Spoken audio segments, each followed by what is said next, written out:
Hey. That's going to make sense to you like very soon. You'll understand why that's kind of a funny joke. But hey, you are here with Rollo Tomassi on the Rational Male 101. Once again, Rollo solo. Pat Campbell is out of the hospital. I made the announcement of what actually happened to Pat 2 weeks ago. Now we're going on 3 weeks. I haven't had him for 3. I'm not gonna lie, man. I was really kind of concerned when he didn't show up on on this actual show 3 weeks ago, because he is the one who kicks me in the ass to make sure that we're on time and ready to go. Because I don't think he was ever in the military, but man, he is regulated and regimented like he is ex-military or something, because he's always, Pat's always he keeps me honest, I'll tell you that. So anyways, in case you guys did not see Wednesday's show, Pat was in an accident, and he had a brain bleed, and we didn't know why exactly he had a brain bleed. The car was, I think he said the car, this is all third hand. So he mentioned that I guess he had driven off the road, and there's a lot of it he doesn't remember because he had a brain injury or he had something going on with his brain. And apparently that something was brain tumors that caused the bleed.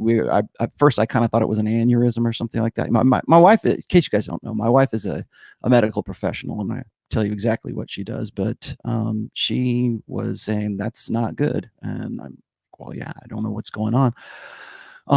But it turns out that it was a tumor. I think it might be 2 or it was at least 2. I don't know if it was 3. It might have been 2, but they have extracted them, and he is up and he is around. And I am going to share some photos so you can get an idea of what. Here we go. Let's see, where is that?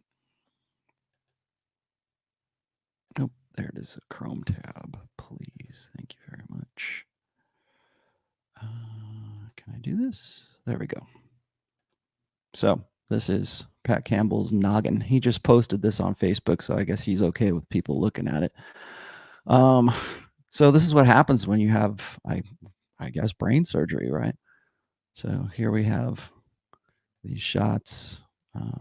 Wow, that is something else, isn't it? But just so you know, he's up, he's on his feet, he's walking around, he's talking. He was on his show on Wednesday and explained a lot of this. So there you have our good friend, Pat Campbell. So there you go. Yeah, I know. Yikes is the word, right? I don't know if you guys are like this, but I'm kind of like this. Medical professionals, particularly people who are like EMTs or paramedics or people who see the gnarly shit on a daily basis, you have my undying respect for being able to do that. Because like when I see like a scar like that, it like gives me that feeling that's kind of like tickles in your guts. You're like, the heebie-jeebies, I guess is what it is. My wife, like I said, is a medical professional. She is in a line of work where she sees stuff like this all the time. And that is something that's, I don't know how you guys do that, but that's interesting to me. I don't know how you get past it. I guess if you see it long enough, you sort of, like, anything can become normal, but I like, what was it, like combat, like medics and stuff like that too. Ooh, yeah. That's definitely not my calling. Maybe you get used to it. Maybe you find an interest in it, or like, the like professions that you see some really, really bad stuff. Like, I guess, if you're a mortician or something, or you're a coroner, those are some special people, man. I don't know how you do it. So But anyways, Pat is okay. He's not with us today because he's still resting and recuperating. And I don't know when I'll be on his show because he's sort of in and out of his show. He came back on live, like I said, last Wednesday, and I made the announcement then. Since then, he's just been doing best of shows on his terrestrial radio show. So that's what I know, and just, thoughts and prayers. Yeah, I noticed. I saw that, Armando. I saw that today too. Kobe Bryant died in a helicopter accident today. Wow.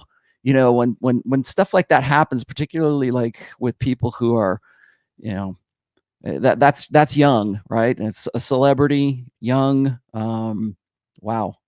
Yeah, so life comes at you fast, man. And like I was saying on Wednesday, it was yesterday when we were on Rule Zero, when we were talking about, is the manosphere having sort of its religious epiphany? I'm of the opinion that no, it's not. This is just it's just another cycle that the manosphere has gone through before. However, I do understand when you have like near-death experiences, like our friend Pat, and you see stuff like this, it's very important to remember that life is precious, life is fragile, and it can be snatched away from you when you least expect it.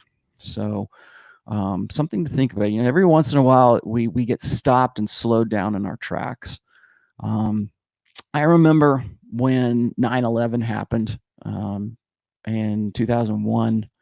And I used to listen to Howard Stern, and Howard Stern, I think the day was September 10th, he was doing a show on like piercing vaginas or tattoos around your private parts or something like that.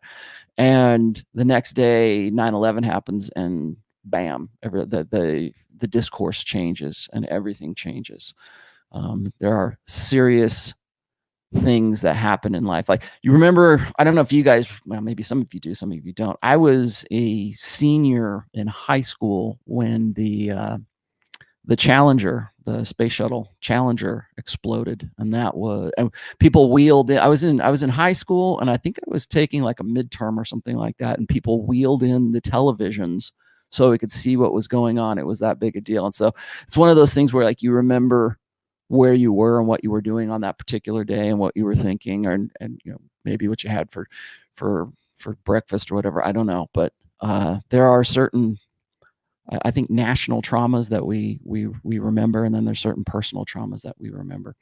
I apologize for the quality of the video today. I hope that it's not going to do this all day long. I'm kind of messing with things here. There we go. Okay. If you guys saw my my Instagram account from yesterday, I've been toying around with this, which is my GoPro 7 Black, which I have learned how to use, I think, effectively now. So I'm going to be doing those quick hit videos very soon. So anyways, today is going to be Red Pill Roundup, because I don't really have a topic per se. If you guys want to, super chat in with questions or whatever, that's fine. You don't even have to super chat. If you have a topic that you've been wanting me to get to, a lot of the stuff that I have here on my notes, I have just been getting some ideas for things that are going on, I think, in the manosphere. I promise I won't talk about Rouge. I promise I won't talk about religion anymore, at least at least until the book comes out. How's that? Yeah, my promise. I won't talk about religion. Well, I mean, maybe I'll talk about religion, but I won't talk about religion in the manosphere per se. So I have a few things that are on my list here, so I'm just going to run through these. You guys probably saw my interview with Josh Fluke. It was about 6 weeks ago. No, it was more than that. It was probably about 2 months ago. And really good dude. Really, I watch his show. He's one of my new kind of favorite follows, just because a lot of the stuff that he talks about from like corporate America and corporate issues and things like that, there's a lot of crossover. And this morning he had a live stream that he was talking about corporate culture and how it's really kind of turning into a daycare center right now. And so he was looking at some hashtags like culture matters, or like employee retention shit like that, or culture first. Hashtag culture first was another one. And what it is it's I guess if you're a woke company, you owe it to your employees to have these relation building exercises, or do things outside, I guess extracurricular activities or whatever that are outside the scope of what it is that you're actually doing. And he was showing some of these videos, and he was just sort of running through things and just kind of shooting the breeze with people on there. And I was watching this and I go, a lot of what I'm seeing here really reminds me of Aaron Clary's more recent blog post about how it is we ought to let women just have corporate America. Because he was talking about Sam, I see, I'll grab you here in just a second. He was talking about, and this seems counterintuitive, but he was talking about how we ought to just simply sort of cede corporate America to women, because that's, women are making by 2025 or 2026, something like that, the women will be the primary breadwinners in the American home. Women are already the primary consumers. They are already the primary spenders. So even when it's not their money they're not the breadwinner, they're the ones who make the financial decisions for that family, assuming she's married and everything else. And The Economist had a really great article called "The She Economy," or "The Coming of the She Economy," and it was written in such a way that it was meant to educate businesses and all that kind of stuff to prepare, like say, okay, as if they don't know this already, right? That women are going to be the primary consumers, and women are going to be the primary the people that you're going to want to market to. And really, this is something me having the marketing background and the branding background that I have already. We've been doing this for a long time. You don't sell alcohol without knowing how to sell alcohol to men and to women. And I think really that's one of the reasons why I got kind of good at identifying trends, I think, or patterns in well, certainly in purchasing, but in my own, my own field, which was wine and spirits. But so I was reading this article by Aaron Clary, fantastic article. I really I'll dig up the link for you. Aaron, if you're watching, you probably are at some point. Just give me that link again. It's on his actual blog. It's on the Captain Capitalism blog, I think is what it is. And he says we ought to just say, hey, you know what? Women. Oh, congratulations, women! You have corporate America. It's all yours.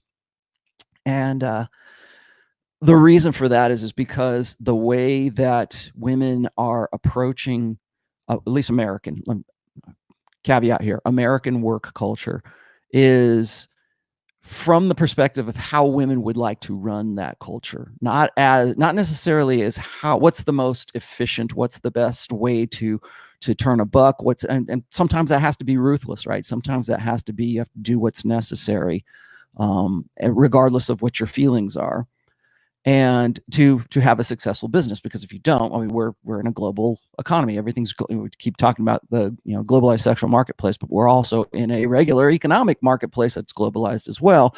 And it's not just the United States; it's companies that exist outside the United States that don't necessarily subscribe to the woke business model that to me. And of course, I'm going to make this a gender issue. To me, when I see this is the influence of the feminine imperative in American work culture.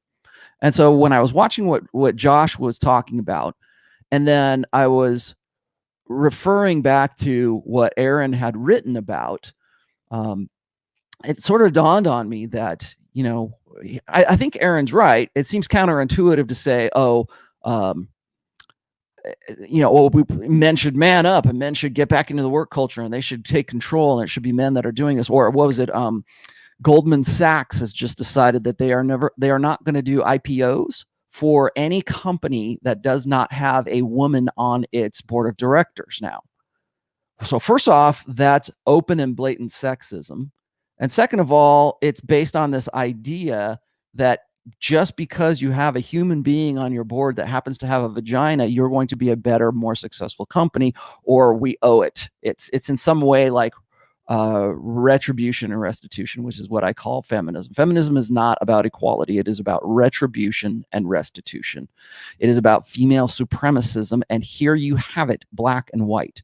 Now, in Aaron's, correct me if I'm wrong, Aaron, but in Aaron's blog post about women in American corporate culture, he mentions there was a recent ruling in California where they've legislated something, again, that's very similar to what what Goldman Sachs has done, is you can't get a business license or something in the state of California unless you have a certain percentage of women that are on the board.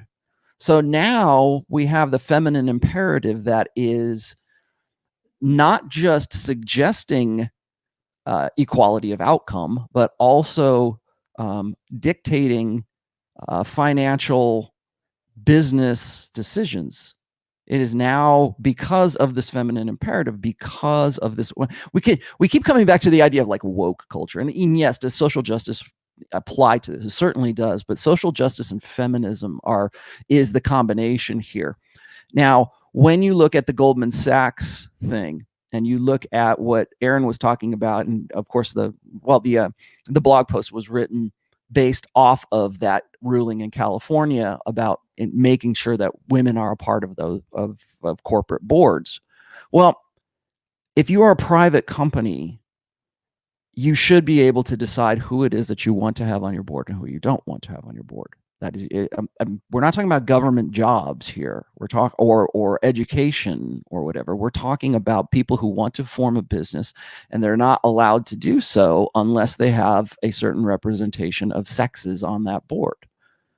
Well, that seems almost draconian to me, but it also seems a lot like that a woke feminist government or the feminine imperative is dictating how we are going to be able to form businesses and how we're going to be able to run those businesses in the future. So when I was thinking about that, and then I was watching what Josh was doing this morning, I was thinking, this, like, let me just explain what Josh was talking about. Josh was looking at all of these ways that, like, they're supposed to be fomenting, I guess, workplace unity or workplace cooperation. And I'm not saying that that's necessarily a bad thing. It's just that the way that they're going about doing it, it's almost as if the American workplace has become a daycare center for adults. And so, and I know it's not true of every single company. I get that. Okay. But for larger companies, for the Googles of the world, and of course he follows a lot of tech stuff, or the Facebooks, or like the larger corporations. What I was seeing from his live stream is the influence of the feminine imperative in the American work culture. I've talked about this before with respect to religion. In fact, it features prominently in my fourth book about how the feminine imperative has come in and assimilated mainstream religions, some slower than others, some faster than others. It's easy to point out, and I'm going to later on in this stream, how to see how feminism and secular, influences of the feminine imperative have worked its way into mainstream evangelical Christianity and has assimilated it and turned it to its purposes. Well, I see something similar going on in the American workplace. And so when you see all of these, women come in and they want to start really, sometimes literally, a daycare center so that they don't have to worry about childcare. That's a benefit that they think that, men and women, that women should, I guess men and women, but women should have. And so it's less about running the company. I should say it's more about the culture, the workplace culture, rather than how are we making money? Are we a profitable company? It's almost like I said, it's almost a daycare center right now for adults. Like, you have to go do these things, or you're required to go do these, I guess, team building exercises and stuff. And I'm not saying that there's anything necessarily wrong with that. I'm just saying how it's being done. And so what I'm seeing right now in the American workplace is this influence of the feminine imperative that's come in and has decided to, we're going to do company yoga today, or we're going to, a lot of these hashtags that I'm looking at, culture matters. One of the things is that I think the new woke company has to go and do these seminars or go and do things that really have nothing to do with the actual work performance or what it is that they're doing, but they think that this is, if you're going to spend all your time here, if they expect, if American corporate, culture expects you to spend, 9 or 10 hours of your day there, how do they keep you there? How do they keep you in the cubicle? How do they keep you doing? How do they keep you happy? And the more we see this influx of women into the American workplace, you'll see it becoming more and more assimilated. People, here's the joke, right? The joke, of course, is that like all HR departments are pretty much run by women.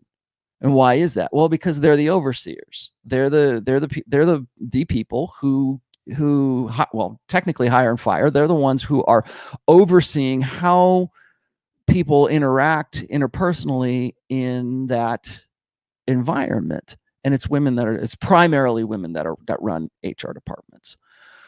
So hear me out here. One of the things that I see happening, and this has been happening really since the sexual revolution, but certainly since like maybe the late 60s, early 70s, up to where we are right now. And I've said this before, is that when women, like, if you haven't read this, I have a great post, and it's also in, I believe it's in book 3. It's called Male Space. And it outlined how in our, gynocentric social order, for lack of a better term, how women come into traditionally male spaces and assimilate those male spaces, and what the process is. And I'm not gonna. You can go read that. I think that'd be a really great read for you. There's your homework for the day. Go read go read Male Space, because there's two ways that the two reasons why women get into male space, or they want to get into traditionally male endeavors, let's just say. So it could be a corporation, it could be a team, it could be a kind of sport, it can be a hobby, it can be golf. Golf is a great one. Like there was a time where Augusta in I believe it's in Georgia was an all-male golf club, and that's why you have the Augusta. If you know anything about golf, you know where Augusta is. Augusta was supposed to be just nothing but men, and then they opened it up to women. And I think it was Condoleezza Rice became like an honorary member or something after that had happened. Not that she's like this amazing golf player, but they wanted a high-profile woman to say, "Hey, look, we've allowed women into our organization." And what happens is women come into those organizations, or they come into that sport, or they come into whatever that traditionally, conventionally male endeavor is. And at first, it's about being the first female to do that. Like, you're the first female astronaut. Just recently, we had the first all-female spacewalk from the International Space Station.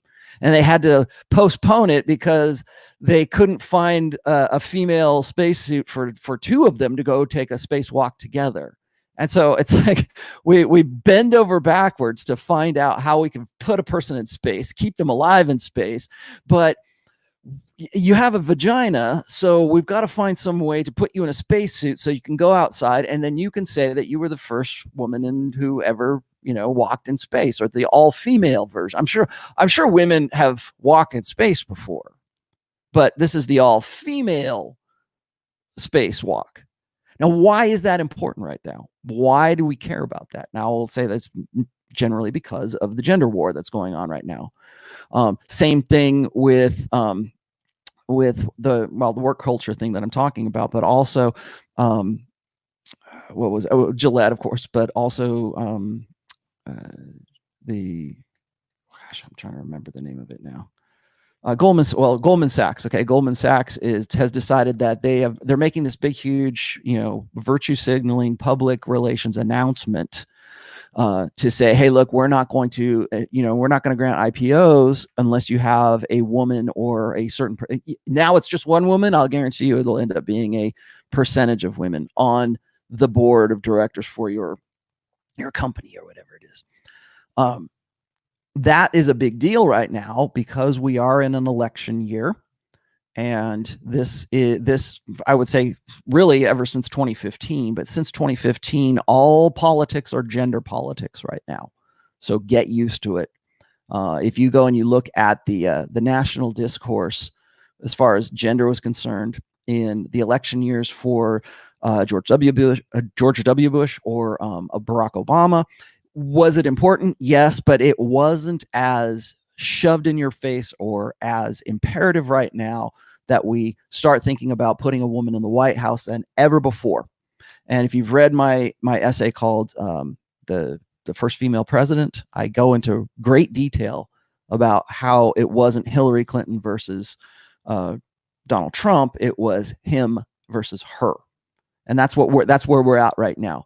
Also, New York Times just endorsed Elizabeth Warren and some other girl some other gal whose name I have never heard before as the DNC for the Democratic ticket for 2020. And that's their endorsement. Now, this is the New York Times. So I would presume that the New York Times probably has some insider information with respect to the DNC, and that's probably who their candidate is going to be if the New York Times is already getting behind them.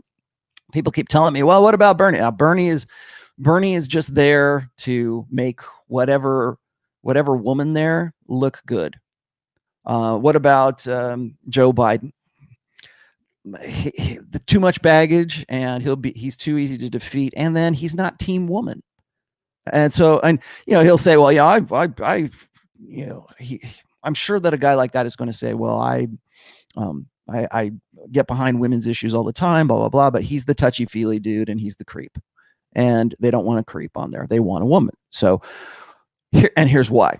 Because I sincerely doubt that Elizabeth Warren will win against Trump. Now, anything's possible. Obviously, I didn't even think that Trump was going to win last election cycle. But I would say that she's the snowball's chance in hell of beating Donald Trump. And so it's likely that we're probably going to have 8 years of Trump. Well, so how do we build the narrative according to that? Well, he took it away from her in 2015, 2016, and he took it away from her in 2020. We get to 2024, and now it's most definitely her turn. It's her turn. Remember that? So that is the narrative that I would say certainly the American public. And if you're not from the United States, I understand your frustration with all of this, but remember, a lot of what happens in the United States happens in westernized cultures. So do you give a rat's ass who's the president? I think you should, but it's not who is actually sitting in the White House. Is it a man or is it a woman? Because that is reflective of what's going to happen in your country. Now, for people in the UK, that's probably no big deal. You've had women prime ministers, but you haven't had women prime ministers from this century. I mean, I understand Theresa May and all that stuff. Got it. But I mean, like, from this generation, this woke generation that is pushing this gender war narrative. So Goldman Sachs comes out. They say we're not going to have an IPO unless you have a woman on your board. You've got what's going on in California. You've got, and remember, we're in January. We're 3 weeks into January of 2020. Same thing happened with Gillette. The Gillette commercial. I think people need to remember the Gillette commercial with the feminist agitprop. That came out in January of 2019. So now here we see, and I think you're going to see more of this intensify as we get closer and closer to November. But so Goldman Sachs comes out. They have their announcement. New York Times, we're endorsing Elizabeth Warren. We had the first female spacewalk back in November. Oh, great. Awesome.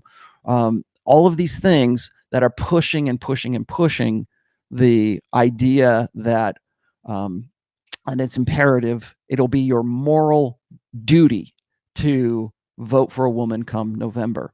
And you're going to see more and more of this narrative as we get closer to November. I think you're going to probably see they're going to pull some tricks out of their hat. I'm pretty sure, but look at it from a red pill perspective. Look at it with red pill lens. Understand why it is that they're doing what they're doing. Let me look real quick here. Sam says, a woman married to rich beta cheats with poor alpha. Husband leaves her and she ends up with a broke alpha. Will she pine for the beta husband? No. Okay, so here, let me read this again. Woman is married to a beta and cheats with a poor alpha. Husband leaves her. She ends up with the broke alpha. Will she pine for the beta husband? No, because alpha fucks is going to trump beta bucks. Women, there's no such thing as a beta widow. There's only an alpha widow. And you can even see this dynamic play out when a man actually dies. So people will tell me this, will say, like, I had to answer this question at one point. Like, people thought that there was a contradiction between alpha widows and war brides and alpha widows. And they say, well, if women can get over their dead husband or their dead, father of their kids, if the war brides dynamic is something, then why is it that women would pine for their alpha that is dead or that is gone or that is lost to them in some way? And the simple answer to that is that women don't pine for betas. Women don't pine for the losers. They don't pine for the guy who wasn't victorious. So if the guy had made, I think it really kind of depends on the alpha impression. When we're going to get here, we'll do nuts and bolts here. Okay. Nuts and bolts of it is when a woman's hypergamous nature, her hypergamous filter is satisfied, when she says, this guy that I'm with right now is the best that I can possibly do. He's so hot. He's so rich. He's so whatever. He is at that apex of how good she can possibly get it. If she loses that guy, that's the guy that she's going to pine for. That's the guy that she's going to say, wow, he was the one that got away. He's the hot guy in college that when she used to be so wild that she partied with. And I think, remember when I was talking before about old order thinking versus new order thinking, now you add into the mix like social media, Facebook. You don't even need to go to a high school reunion anymore because Facebook is pretty much a nonstop 24/7 high school reunion because you can track whatever it is your old friends were doing back in the day. And that used to be a big deal for guys from for people, not me. I've never been to a high school reunion, but from this generation to like look back and look at the girls that we knew in high school, or the girls looking at the guys and saying, damn, I should have got with him, or boy, I was really right about that guy. It's this really kind of self-satisfying, self-gratifying sense to see the people who shit all over you in high school and see how they're actually doing or what actually became of them. There's that necessity. I'm using this as an example. So what women will do is if that guy has made an alpha impression upon her, she's going to pine for that guy. That will end up being her alpha widow. This is one reason why I say that the statistics show, the research shows that women who have a higher notch count, higher body count, let's just say, whatever you want to call it, higher number of sexual partners, have a more difficult time establishing healthy emotional investments in their mate. And usually the reason for that is because the more a woman sleeps around, the more it's not the sleeping around part, it's the sleeping around versus her innate mating strategy. Because how does that work? Well, women's mating strategy is hypergamous. Okay. Alpha fucks, beta bucks, not just beta bucks. We're going to talk about that later. But so hypergamy is based on doubt. So the doubt is he the best that I can do? And so when a woman has 10 partners, let's say, she has a bigger pool of guys who can make a more impactful alpha impression upon her so that she can pine for that guy when she has to settle for the beta in waiting. When she finally, she plays all her cards, her sexual market value is decaying. She gets to be 29 to 31 years old in her epiphany phase. And she makes the best of a bad situation, which is, okay, I can't get with the guy who was fun and I can't lock down the alpha, but this guy will do. He's pretty good. I'll stick it out with him. I'll have babies with him and, at least we'll have a good life. And then maybe later on, if I get sick of him, then I can take him for a divorce settlement or whatever. Maybe if she falls in love with him, right? Let's not be too negative here. Maybe she actually falls in love with the guy. But the thing is that he's not the alpha that made that really impactful impression upon her. It's the guy that was in the foam cannon party back in spring break when she was in her wild and crazy days in college. Now, does every girl have wild and crazy days in college? No, they don't. I'll just throw that out there. I'm just saying this is a general rule and it happens in different contexts. But by and large, the more partners a woman has, the higher the incidence of divorce. Again, statistically shown. So why is that? What's funny is people will always focus on the research and they'll always focus on the stats and they'll go, well, if a woman and what's funny is it's not the same for men. In that same research, if men have higher body counts or have higher notch count, whatever you want to call it, they have higher number of sexual partners. They don't have that.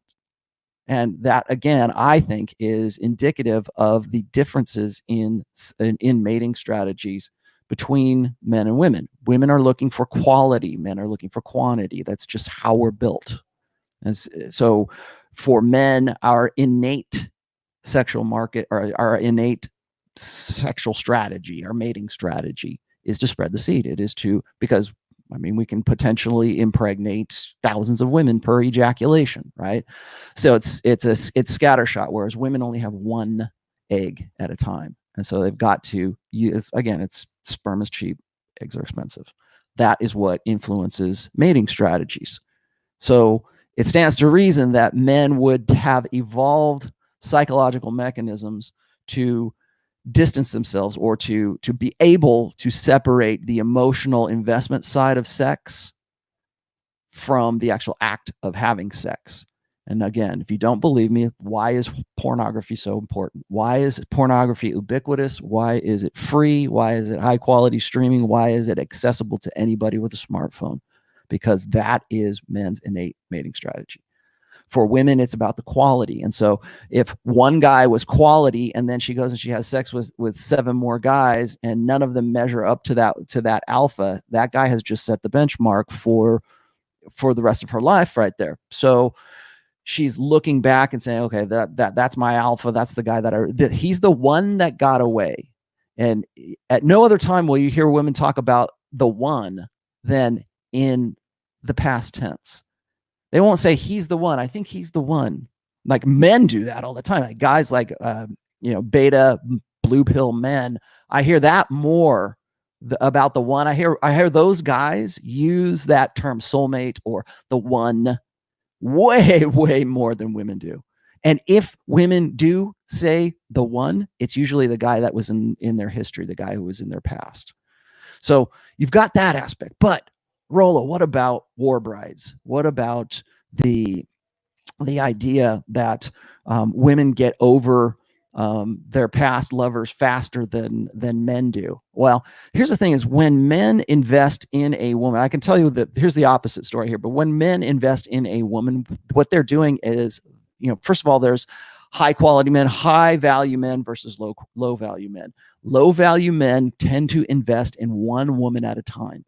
They put all of their reproductive efforts in one basket. They put all of their concentration into that one. This is strategic pluralism theory is what it is. Higher value men can pursue their innate mating strategy, which is unlimited access to unlimited sex. Low value men have really no other choice but to develop a scarcity mentality, to develop what I call the sniper mentality, which is she's the only one. They will develop, and these are the men, They will develop the soulmate myth to epic proportions where they will write bad poetry about it, or write songs about it, about that one particular girl. Whereas, rock star alphas are, at least back in the 80s anyways, would write about all the girls that they were banging, like 17 girls in a row, right? Remember that? Go on. So anyways, if you saw my Instagram, you'll know why that's a joke. I'm sorry. So that's the guys when they invest in one woman, I think that there's sort of this hindbrain understanding or acknowledgement on the part of guys that they are trading off, or they whether it's real or not, the perception is that they're trading off their opportunities to have sex with many women for this one woman. And so you'll get this real deep emotional investment by guys, particularly lower value guys, who develop that scarcity mentality, that one-itis, that soulmate myth crap. And they'll put themselves in and they'll really commit themselves emotionally to a woman. And so some guys, I have guys all the time will tell me this, and I could probably do a full show on this, but guys who broke up with their girlfriends or they broke up with their wives, one of the first things that they tell me when I'm doing counseling with them is they say, I can't stand just imagining this, just thinking in my head that she's fucking another guy, that another dude is like just, banging her out from behind. And they obsess over it, and I can't handle it anymore. They're really like, they either want to like kill the woman, kill themselves, kill the guy, because that's like, for whatever reason, that's the only like relief they can get from imagining that. And so they get really, really invested in the idea that she was the one, right? When you have that, when it's a low value man and he's investing himself into one woman, yeah, you're going to definitely you're going to put your whole body and soul into that, because she's the only one who is going to be, you don't have opportunities. You are not the kind of guy, the high value guy who has opportunities, who has the confidence that comes from opportunities, that has options. So when your only option, your soulmate, the one person that you can have sex with, is gone, yeah, I'm sure that I'm 100% understand why you would have that investment in her, that obsession with her, like to think that she's actually nailing somebody else. Also, that is a jealousy that is an innate, evolved jealousy. That's a hindbrain kind of jealousy, because when guys get into that, when one woman is your only sexual option, your only way of reproducing, you're solving your reproductive problem, when she's the only one that's there, you realize, I think in the back of your head, for most low value men, they realize that they have to be committed to that. They have to really invest themselves in it. But it's also a question of paternity. So if she's the only one that you're ever going to be with, if she's the only soulmate for you, if she's your one singular option to reproduce, to imagine her reproducing with somebody else, cuckoldry is actually, I think, an innate, evolved revulsion for men, to think that they would be taking care of another man's child. And it takes a lot of learning, a lot of socialization, a lot of acculturation. It takes a lot to condition that innate revulsion out of guys. So that's why guys obsess on that. Now, why is it that women will, for some guys, they'll pine over the alphas, but they don't really they're completely indifferent. It's not like they hate the betas. It's just that they're indifferent to the betas. Why is it that she forgets about that guy and she gets with the winner? And it kind of goes back to what Rich used to say, or what Rich still does say, is that women they can't afford to waste time. They wait at the finish line and they fuck the winners.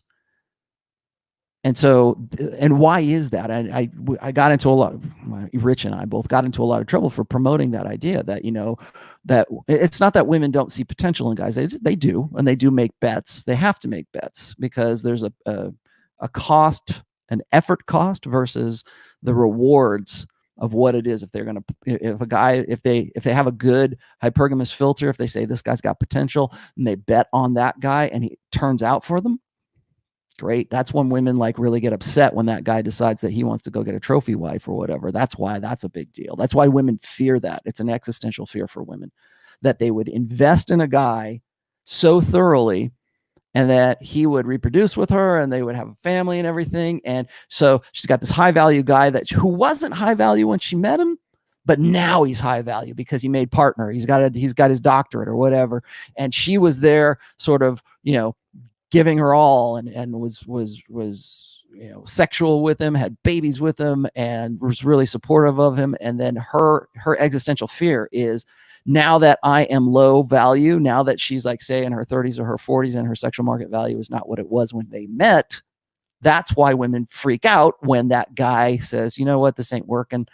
I'm going to go fuck my secretary because she's got big tits and blonde hair. And so that's why that's a thing. That's why women will not let you forget that. The trophy wife meme, the trophy wife trope is alive and well and will never die, because women, that is an existential fear of women, is to invest themselves into, put all of their reproductive efforts into a guy who actually turns out really good and becomes a man who has higher sexual market value than she does. And he leaves her after her wasting all of that opportunity. So there's that aspect. So, but why is it that women don't pine for the beta? Well, the beta is the guy he's not gonna be that guy. He's not gonna be high value. They don't care about that guy because because caring about him, even thinking about him, is a waste of her hypergamous effort. It's a waste of the thought power. She's burning calories she doesn't have to burn, right? That's why you always say, what is it? The opposite of love is not hate. The opposite of love is indifference. And so when a woman is indifferent to that beta male, or that guy that's not there, she's never going to pine for that beta male. She's never going to pine for that dude who wasn't answering her hypergamous doubt question in the affirmative, which is he the best I can do? If he wasn't, she's not going to spare another thought on that guy. And how do I know this? Because what's the first thing guys will say when their girlfriend turns on them is, she acted like she never even knew me, which is what crushes these guys, because they put all their own efforts and reproductive efforts into one woman, and they thought it was reciprocated. They thought it was mutual, when in fact, in the back of her head, she was just with this guy because he represented some sort of security to her at that particular time. Now he doesn't, and she doesn't. Why would she think about it? Why would she even care? Of course, she seems like she doesn't even know you, because she doesn't. Up here, she doesn't know you. So that's why. Sorry, that's the really long ass answer. What else do I have here? You guys have been giving me some good ones. So, Sam Whiskey. God damn it, man. I knew I should have had some tea or something before I came on. I apologize for my raspy ass voice. That's going to be happening here in a little bit. Excuse me. Sam Whiskey says, Rollo, why do you call yourself a lesser alpha? Okay, here's the thing, is that's an old joke. If you've ever read Royce's old blog, when it was Royce, right up till I think around 2009, 2010, I'll dig you up the link too. I'll put it in my Twitter feed. He used to have a questionnaire, or he used to have like a qualifying thing. Like, you had to answer these questions, and if you answered these questions and you earned a certain amount of points, then you would be like an omega or a gamma or a lesser gamma or whatever. It was based on Vox Day's hierarchy, socio-sexual hierarchy, although it was kind of like Royce's socio-sexual hierarchy. And this was something that myself, I think Roosh did it too, Vox Day did. And so it was sort of these rankings, like Vox Day still does this, right? He'll, an alpha, a beta, a delta, a sigma, which I'm going to talk about because I had a question about that too. So why do I call myself a lesser alpha? Is because I was answering those questions, and that's what I ended up coming up with, was I was a lesser alpha. So according to Royce, so that's why, that's the joke. If you guys don't know why I call myself, well, and here's the other thing is, like, I would say, like, knowing what I know now and what I talk about and what I've been doing for a long time, I would still call myself a lesser alpha. People say, well, you're married, you can't be an alpha. No. Well, I'm not out there nailing chicks. I'm not out. I'm trying to think who would be, and you guys can answer this. This might be a good question for you, for the panel here. Who would you consider a higher, like a major, I guess it's a major alpha, who would a greater alpha? What would a greater alpha look like? Would that be like Dan Blitzerian? Like a lot of guys would probably say, yeah, that is. He's not married. He has, he's got more money than God. He's, nailing top shelf ass all the time. Seems to me like he would be, but he's not. But here's the thing: is the problem with making rankings like this is everybody's got some different idea about what should be alpha and what isn't alpha. A lot of people, just me saying, like I've said that Corey Worthington was the alpha Buddha, and people lost their minds when I said that. And I go, well, from a sense that alpha is just sort of this innate sort of force of nature kind of thing. He used to be, not anymore, because he got married to this like fat girl. But he used to be very alpha, and it was very, it was unforced. It was unlearned. It's almost this natural alpha kind of feel to it. So I think you can learn alpha. People will just laugh at me because I even use the term alpha at all. Again, alpha is just a placeholder term. It's just it's an abstraction. So let's just leave it at that. But that's why I call myself that. What else is in here? What do you have to say, Omar Tabara?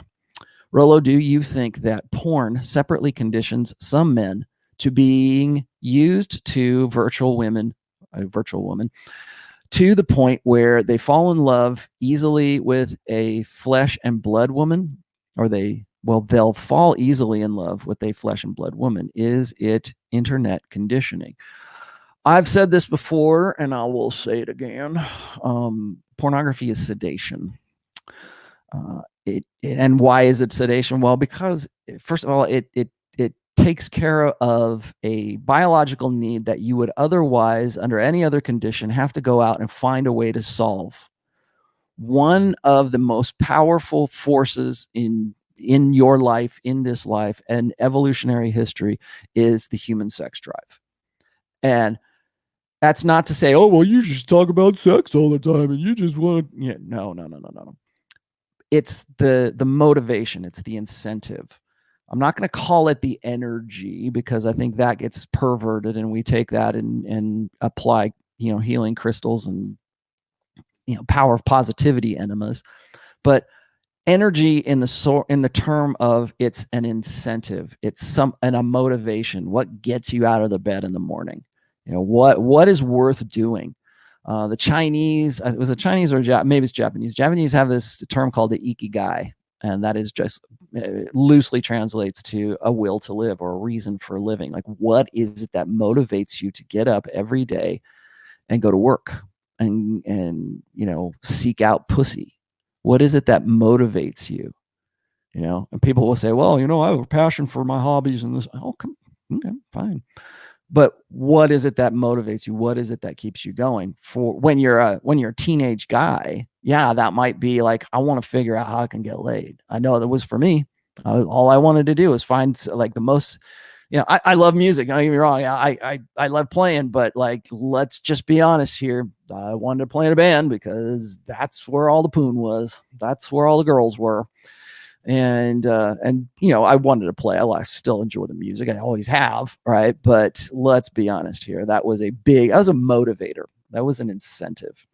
Why do you make a lot of money? Well, if, women want a lot of money, right? Or what can I buy? What can I use with it? What can I do with it? What incentivizes you to go and do these things?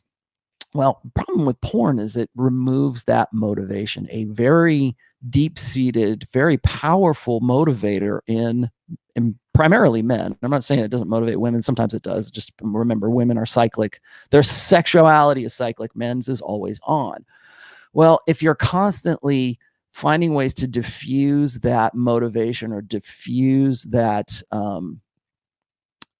diffuse all of that, incentive, I guess, you have to understand that that not only does that come from like a psychological standpoint, it comes from a physical standpoint. So like when you get off, like guys will tell me this all the time, and women will say this particularly, is they'll talk about the power of oxytocin. Like oxytocin, it's proof that God wants monogamous couples, because after you have an orgasm, oxytocin comes in, and oxytocin makes you trust each other, and oxytocin makes women nurture babies. And yeah, you're probably right. But what happens is it demotivates you. It keeps you relaxed. Like when I wrote the pheromonal beta, I used that scene in Something About Mary, that movie, Something About Mary, Cameron Diaz, and Brett Favre, by the way. But there's that one scene where she, like, the guy says you need to jack off before you go on a date, because if you do, then you'll be more relaxed and you won't be spurging out with your date. And I've always said that that's just absolute utter blue pill bullshit, because what that sexual energy, that sexual motivation does is it and you don't even realize you're doing this, but it inspires you, it prompts, manifests behaviors that you wouldn't otherwise manifest if you weren't. Right? God forbid a woman think I want to have sex with her. My stars and garters. No. So that's why I say, pornography is sedation, man. It's there to keep you in line. It's there to keep you from doing things. It's there to, like, I would say, well, it's easy to see that it's a biological motivator, right? Or guys will say, well, you can get addicted to pornography. Yeah, okay. I'm not saying it doesn't. I'm saying the jury's still out on that 100%, but I don't necessarily know if it reprograms you, but it certainly can be habit forming. Let's be honest. Okay. It's not, was it 68% of Christian men don't claim to have, addictions to pornography because it isn't endemic. It is. We can talk about that at some point too, but, anyways, does it program you though to find something attractive as something else? Like guys will say, well, you can escalate it, right? So you start out with just like lesbian porn, and then you move on to, anal prolapse videos or some shit like that, right?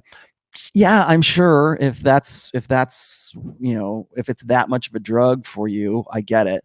But at the end of it, when you're done, when you got off and you're like, whatever, like after you're done with that, what do you want to do? Do you want to go out and fucking kill a wild animal and eat it?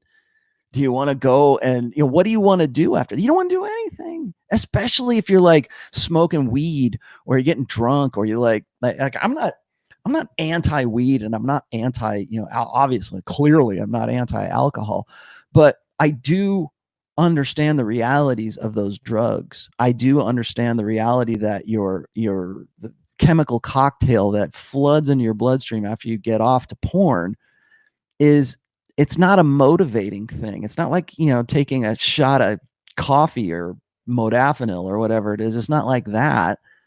It's relaxing. It's I don't say depressant, but it is a relaxant for sure. And if you're like, why would, and I get it, why, I know what people will say, but why would any guy, teenage 20s, why would any guy want to go out and deal with the mess that is the globalized sexual marketplace right now? Why would I bother? Why would I get up out of bed? I don't even need to get out of bed. You just go and jerk off on your phone, or I don't know how you do it, but why would you even get up?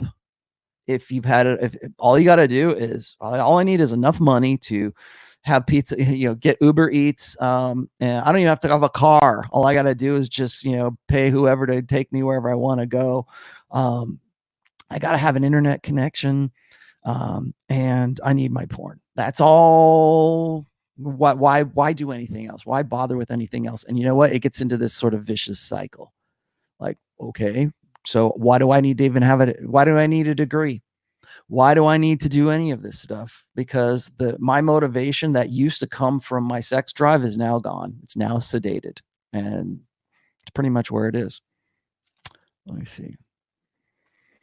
I don't know, and then, I don't know if I answered your question all completely here. You said also virtual to being used to a virtual woman to the point where they fall in love easily with a flesh and blood woman. That, and I'll put that up one more time. I don't see that happening. I think most people don't look at pornography in the sense that it is. I think more guys would like stick with the virtual sex than to actually go with to be more inclined to want to bang a real flesh and blood living woman. I don't see that. I don't see that how it would motivate you to want to do that at all. So let's keep going.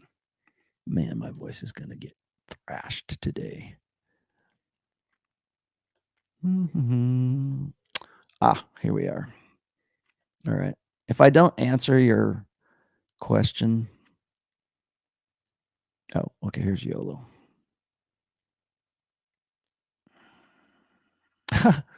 Yeah, it probably will be. Sam Whiskey says, "Hi, Rollo. Could your fourth book be banned?"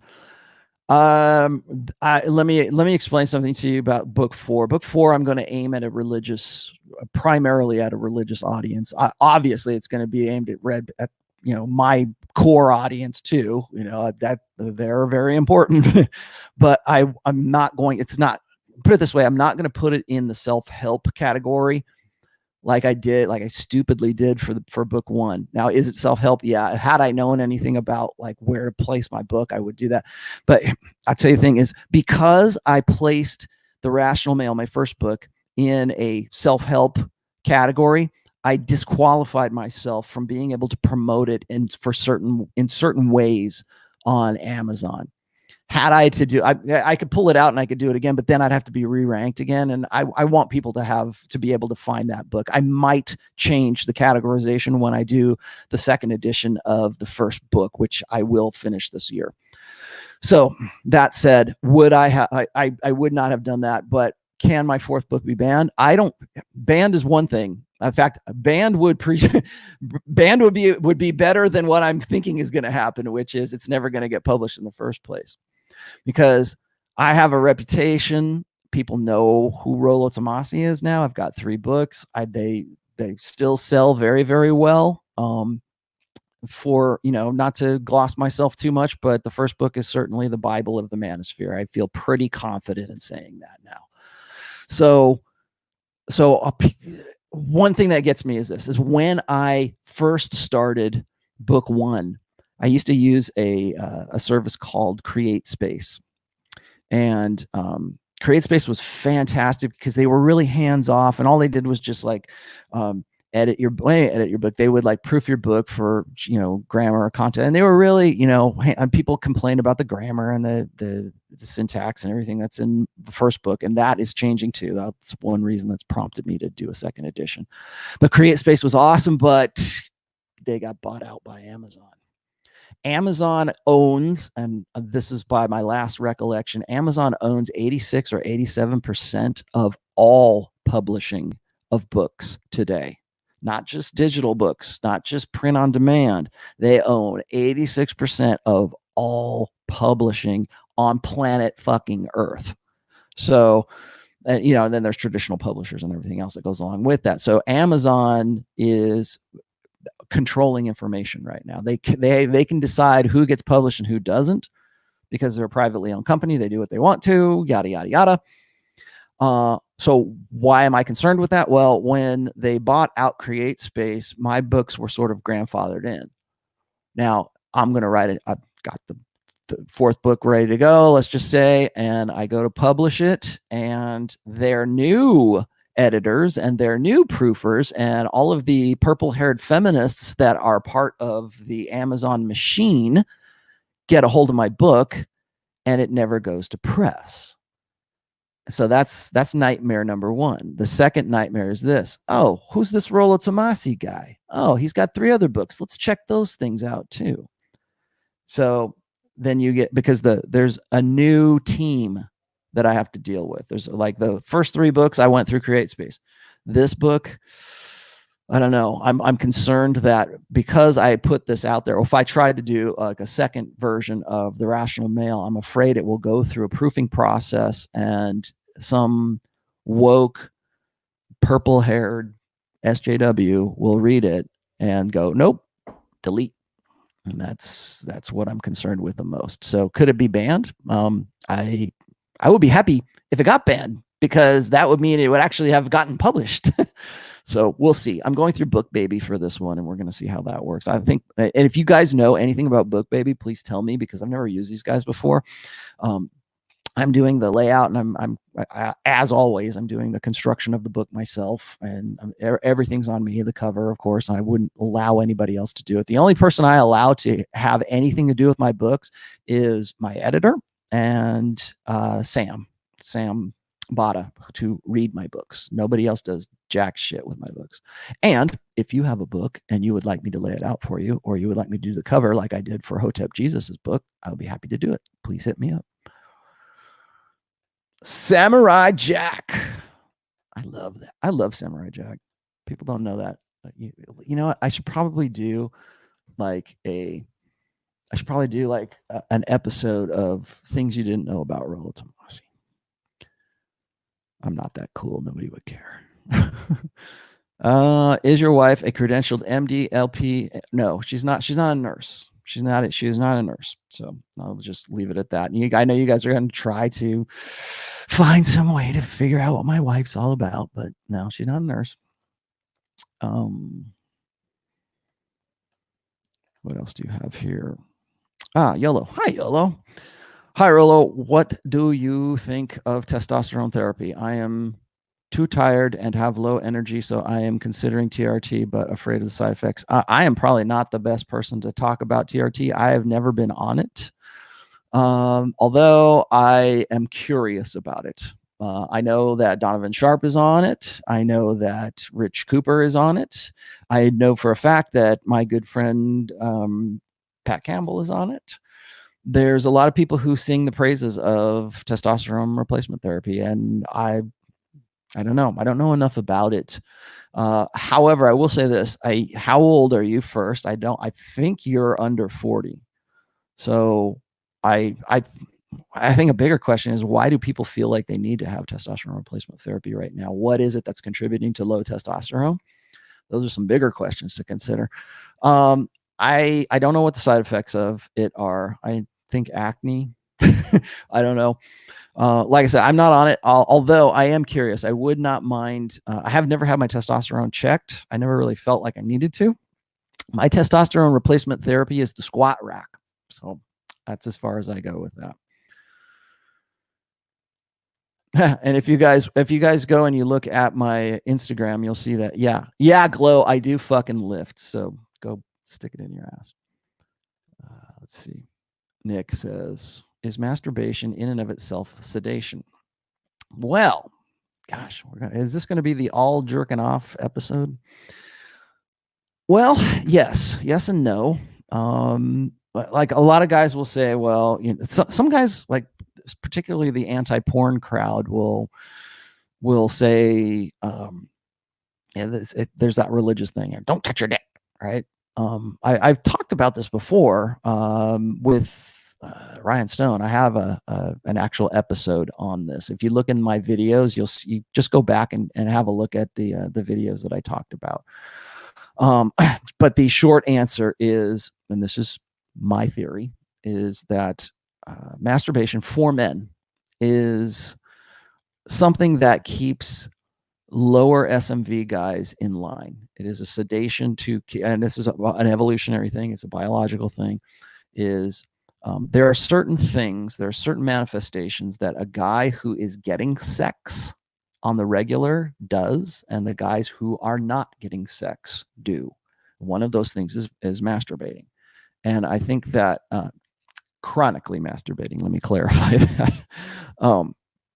And I think that chronically jerking off, it can be sedation in and of itself. I'm not saying that just because you snap the radish that you're a loser.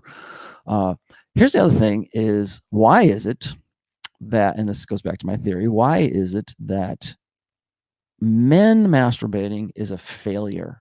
It is a perversion. Like when we see, why is it that when was it Louis C.K. jerks off into a potted plant. He is a pervert, and we have to keep him away from the kids, and we have to Me Too him. Harvey Weinstein comes out with a, in a bathrobe and a hard on, and he does himself in front of like the girls or whatever. That is a perversion, and that's sick, and there's something wrong with that guy. But if a hot girl comes out in a robe and starts diddling herself, that is what we're going to pay. We're going to pay niche porn to see. That's what chatterbait. That's chatter. I hope I'm saying this right. I don't know. Chatterbait stuff, right? That's the that you'll pay for that. You'll want to see that, but you don't want to see guys do it. Why? Why is it that when a dude does it? What is it different? Like, hey man, we're all blank slate equals, right? Should be hot for one, should be hot for the other, right? Because we're all equal. No, we're not, because men and women are different, and we have different motivations. That's because when a guy jerks off, that is again, my theory, that is seen as failure, because that guy can't get it. He can't go and actually have sex with a woman. He can't actually do that. He's too ugly, or he's too awkward, or there's something wrong with him. And so we associate male masturbation with deviancy and perversion. And people are going to watch this and they're going to go, yeah, you're darn right, man. I don't want to see that happen. I don't want to see that at all. That's crazy. And these are the same guys who are going to go pay to see some hot porn star, with a dildo in her and get off on it. So why is it? And yes, I know this is a MGTOW argument, but why is it that like women can have a Tupperware party for sex toys, right? Or they can have like, get all the girls together and we can have a lingerie party, or we can, like, the girls can, understand this. The majority of sex toys that are sold go to women. Women buy more dildos than men buy fleshlights, right? So, but we're okay. We're cool with that. That's all right. We can do that. But guys with a fleshlight, oh God, oh, what's wrong with you? So women can have that sex party. But imagine guys getting together and going, here's the newest crop of fleshlights, and we're all going to get together, and we're going to, John, take that home with you. Tell me how it works for you. So yes, there's always going to be that. And I think that it's not so much masturbation, not so much sedation in and of itself, so much as it is reflective of the value of a guy who does it chronically. What else? Boy, you guys are coming up with some good ones today. Here, you know what? I went and I wrote down 7 things I was going to talk about. I got to 1 so far. Omar, again, also thank you for the Rule Zero episode yesterday about Christianity. It made everything click about my early purple pill awakening years ago. Purple pill awakening. Yeah. Okay, so I said I wasn't going to talk about religion in this episode, and I'm not going to talk about that, but I am going to show you this one crazy ass video. So you guys are going to enjoy this. Give me 1 second so I can call it up. And there it is. And here we go. This lady, her name is, what is her name? Her name is Paula White Kane, hyphenated last name, duly noted. She is President Trump's spiritual advisor. So without further ado, enjoy. Hey. That which has been deployed to hurt the church in this season, that which has been deployed to hurt this nation, in the name of Jesus, forgive us for our sins. Come on, I need you guys to pray. We cancel every surprise from the witchcraft and the marine kingdom. Any hex, any spell, any witchcraft, any spirit of control, any Jezebel, anything that the enemy desires through spells, through witchcraft, through any way that is manipulation, demonic manipulation, we curse that. We break it according to the word of God. In the name of Jesus, we come against the marine kingdom. We come against the animal kingdom. The woman that rides upon the waters, we break the power in the name of Jesus. And we declare that any strange winds that have been sent to hurt the church, sent against this nation, sent against our president, sent against myself, sent against others, we break it by the superior blood of Jesus right now. In the name of Jesus, we arrest every infirmity, affliction, fatigue, weariness, weakness, fear, sickness, any self-righteousness, any self-serving action, God. Let pride fall. Let pride fall. Let pride fall. Let pride fall. In the name of Jesus, we command all satanic pregnancies to miscarry right now. There, that was the one. That what triggered everybody. We declare that anything that's been conceived in satanic wombs, that it'll miscarry. It will not be able to carry forth any plan of destruction, any plan of harm. Wow. How'd you like that? Yeah? Still think women ought to be at the pulpit? You know, what's funny is when I come down on Nadia Bowles, she's the Lutheran, the Lutheran ministeress, the pastoress. I guess you should just call them pastoress, is the priestess. And she's the woman who collected all of the purity rings and melted them down and turned them into a big icon that looked like, I shouldn't say, a big sculpture that looked like a cooter. It looked like a big giant vagina. And so we took with the purity rings, melted them all down, and made a big, well, technically, I guess it would be golden because it's like, I think they're white gold, a big golden vagina. And she gave it to Gloria Steinem as a peace offering or something.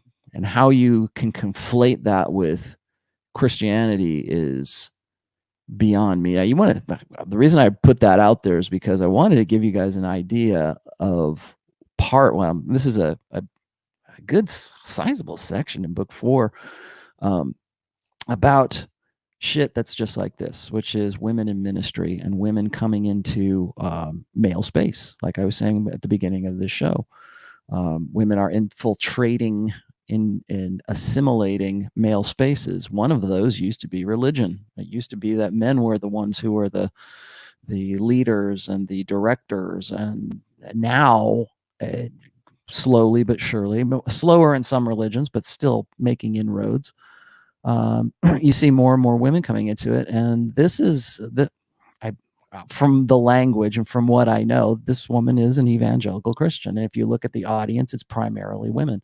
I had another video queued up, but I think I'm just going to leave it for right now. I think we need to digest this one. But I had another video of another women's ministry leader who was talking to a congregation, I guess, of nothing but women. And it is single mothers ministry, which is another blossoming, lucrative niche of this same market.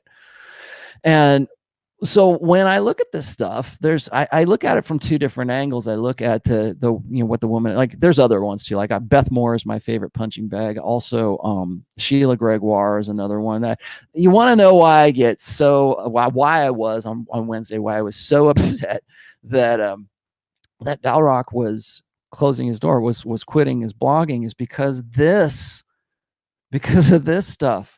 Because this is the kind of stuff that particularly an evangelical Christian culture of guys who want to be involved in the manosphere, who want to be red pill, and they also want to have some sort of, I don't know, contingency or whatever it is to accommodate their faith. And then I see this kind of stuff and I look at it. And so as part of my fourth book in this section, I kind of do a deep dive in here, and people are going to go, what the hell are you doing this? But hear me out. There is a very large growing niche market for exactly what our good friend Paula White is talking about. Paula White - Kane is talking about here, or that style. There are seminars very similar to like Tony Robbins kind of stuff. I mean, if you look at it, look at her delivery. This is like very power positive thinking, Tony Robbins style delivery that she's at. It's like success porn. It's not that, but this is the delivery is very much like success porn. And biblically, faith-wise, we're not supposed to let any woman get up and teach men or women for that matter. Well, I guess we're supposed to, well, certainly not up in front of the congregation. They say, I think, people correct me if I'm wrong about this. Conk will probably be the first one to correct me, but women are allowed to teach other women, and they're allowed to teach children, but they're not allowed to teach men, and they're not allowed to be like church leaders or whatever as far as Christian faith is concerned. And that's where this is coming from. So that's what I'm going with. But there are seminars that are teaching women how to do exactly what she's doing right now, because they're all looking for that same angle. There's a growing number of women in evangelical Christian culture who want to be the next Beth Moore. They want to be the next Paula White-Kane. They want to be the next Sheila Gregoire or whatever. And I think that there's not enough men left in these church cultures to call them out on it, to actually say, hey, wait a minute, because it's marketeering is what it is. And so you can go to these conventions where women who are these Christian women writers, and it's never, like I've said before, when I was talking about old order thinking versus new order thinking, and the barrier to entry is gone, one of those areas is in women's ministry. It doesn't take, I know I'm proof, right? I can go and I was just saying, I can go and publish my book, no problem. I'm going to actually try to publish it in to try to get it into a Christian category anyways. Now, I'm not a women's ministry thing, but imagine you are sold on the idea that you're moved by God and you want to write something. You come home from work and you write a 200-page, testimony, and you decide you want to publish that, and you want to get into women speaking, and you want to travel around the country, and you want to basically, you have to be Beth Moore. You don't have to get up to that rock star status, but you could still earn a good chunk of change by doing so. But the only barrier there, the last barrier to entry, is that the Bible says, no, women are not allowed. I do not allow a woman to teach. 2 Timothy 12. Ha, see, I knew it. So anyways, that's going to change. You're going to definitely see that change. And so I wanted to throw that out there just because that's going to be part of book 4. I don't think a lot of guys are aware, most of the guys in the red pill are aware of, they might peripherally know who Nadia Bowles is. She's the looks like the biker chick. She's definitely looks like she's a lesbian Lutheran minister. I forget, there's another Presbyterian, her name was, I forget her name, Sheila something or other, not Sheila Gregoire, it's another Sheila. They're all Sheilas. So this is a woman who she's a Presbyterian pastoress. She gets into a position of authority, and now she is saying Jesus isn't the only way to heaven, which is, I don't know what your religious beliefs are, but certainly that is not in the Bible. She also says, Jesus or God is not a man, or is not masculine, which the entire Old Testament is written from, we've always called God in the masculine, but because she's there and she's important, she gets to say that that's not the way. We're also seeing in the Methodist Church a schism in the Methodist Church as well for much of these same reasons. Now they'll blame it on LGBT stuff, but the reason that they're even debating that is because we've allowed women into a male space, and what do? They assimilate it, and this right here you'll see is assimilation. So there you go. Wolf and Bear. If she leaves him because he's broke. Okay, we're getting back to that one again. If she leaves him because he's broke while just starting up a business, but a year later the business is booming, how does she feel? That is like, are you in this situation right now? Because this sounds very highly subjective at this point. So if she leaves him because he's broke while just starting up a business, but a year later, business is booming, how does she feel? Well, how do you think she feels? How do you want her to feel? Like, oh, darn it, I wish I would have stuck with him. I really wish oh, now I'm going to have a shit life. That's what guys think, right? Here's the thing. You know how she feels? She's not even thinking about it. If she left you because she thought you were a loser, It's not just because you didn't have your business going. She probably thought you were a loser. She probably thought you were beta for a whole lot of other reasons that had nothing to do with you and your business. And now you're making a lot of money, and hopefully your business is built. And now you can, I told her, so I showed her. Remember, the opposite of love is not hate. She doesn't go, oh, darn it. You know, what she does is she's not thinking about you at all. So how does she feel? She's not. She doesn't feel about anything. There you go. There's your answer. What else? You guys are really coming up with some good ones today. I do want to get to a couple of these other points. I'm glad I put that one in there. Let's see. NB, that Trump's first pastor was Clement Stone. I don't know who the dude is. The only reason why I knew who Paula White Cain was because people were, like, a lot of conservatives were losing their shit, or not, liberals were losing their shit over this last of this video that I just played for you, because she used the word we want your demonic satanic babies in your satanic wombs, your uteruses to miscarry. Oh, you give leftists that kind of ammunition, they're happy to use it. So that's why I wouldn't even known this if that wasn't the case. What else is here? Davy Furtado. Are you related to Nelly Furtado? Treat her like a queen and give her affection, but fuck her rough and treat her like a cheap slut in bed. Read this somewhere. Is this good advice? Treat her mean, keep her keen, right? That's the idea. Well, okay. I do think that there's some truth in that. Now, it sounds really vulgar and women love it I should say women and manginas. I use that word. When you say something like that, they think that this is just proof of you being this chauvinist caveman from the 1950s and you're a potential danger and you could be a rapist if we don't keep an eye on you, kind of thing. The fact of the matter is women love rough sex, and I can point you to all kinds of proof for that too, research wise, but we don't need any proof, do we? All we have to do is look at the sales stats for a great book called 50 Shades of Grey. That's all we need to do. And look at who was the one who was buying it and who was it wasn't guys buying that. So is there some truth to it? Yes. Is this good advice? Fucking the attitude out of your girl is always great advice. And I happen to agree with them. I know that Andrew Tate and a few of these other guys will tell you the same thing, is that one of the key, they tell you, like, communication is the key to a healthy relationship. No, fucking her good is the key to a good relationship. So yes, is that good advice? Yeah, but again, don't go out there and say, hey bitch, come here and suck my dick. No, don't. I mean, you get to the point where you get there. Okay. All right. What else do I have here? You know what? I know I missed some of these, so you'll have to forgive me. I'm going to go back in time here a little bit.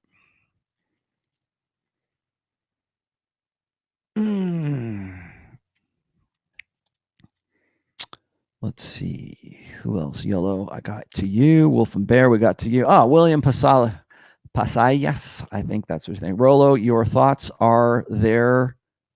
Your thoughts, are there stages to becoming your own mental point of origin? If so, what are they? Thank you for all that you do. Well, thank you for that $5, brother. Are there stages to becoming your mental point of origin? I think, yeah, yes and no. I think that part of understanding that is that you have to be your first thought. Like, I had to separate, like, when I was coming to the idea of mental point of origin, which I came up with. Thank you very much. So anybody using that is plagiarizing me. Just keep that in mind. But when I was coming up with that idea, I had to push through the notion that, I should make myself the first person I think about, right? I should be more in love with me, or I need to be the prize. I think that's where I got it from. The pickup artists of yore used to say, well, you got to be the prize. You have to be the prince. We used to, in fact, that was a really big issue on So Suave back in the day. You need to be the prince, and the prince doesn't care if the princess doesn't want to get with him, or your time is valuable. This was a really good one. Your time is valuable. So anytime you spend with a woman, she needs to appreciate that you're taking time away from your busy schedule to entertain her, to take her on a date. Say, you know what, I've like a celebrity, a very important, a VIP, whatever, a guy who's I can't even say a prince anymore because it doesn't apply to princes, right? But if you are the prince, the common woman should appreciate that she is being entertained by a prince, that your attention is the most valuable kind of attention she can possibly generate for herself. That's what she ought to think. That now, again, this is PUA. So that's what she ought to think. She ought to have some appreciation for the fact that your attention is valuable. And if she doesn't appreciate it, there are 100 other girls who will appreciate it. So that's part of that prince idea, the idea that your attention is valuable. And even if you're a sandwich artist at Subway, adopting that idea is actually a law of power, right? Act like a king to be treated like a king. Start thinking about yourself, change your mind about yourself. So yeah, is that a stage? I think that it is, but you have to watch out for, unless you have somebody teaching you this, unless you have a really strong father figure, or you have a good alpha dad, and that doesn't necessarily mean they're not blue pill, but if you have a good alpha dad, or you read something that impresses upon you that you need to start thinking about yourself in a different way, that is valuable. But most guys aren't in a position to really find it valuable, to appreciate the value of it. But when you have a traumatic experience, when you break up with the girl, when you start to do things differently, and you start to see positive effects because you're doing something differently. Another old POA saying is, you will only get what you have gotten if you keep doing what you have done. And I think that was one of the first things that the old pickup, like the Mystery Method guys and RSD, when they were worth a shit, that's what they would do. You have to convince somebody, you have to convince a guy to change his mind about himself. And that's one of the hardest things to do, because usually it doesn't happen unless the guy is in some sort of trauma. If the guy is a winner, he's making money and he's getting pussy, he's not gonna think differently, because if it ain't broke, don't fix it, right? Who cares? But is there stages? I think there could be stages, but I think if there's stages, it's only because guys come to mental point of origin through different routes. So you can think of yourself, you don't even necessarily have to learn it. I think that a lot of kids, a lot of young boys almost naturally have mental point of origin. They think it doesn't take any special skill to learn to be selfish, which is what we want to break in little boys, because we naturally want to. We want to do what's best for us. We want to think of ourselves first. That's mine. This is for me. I'm the one. I'm the man. I'm the prince. I'm the prize.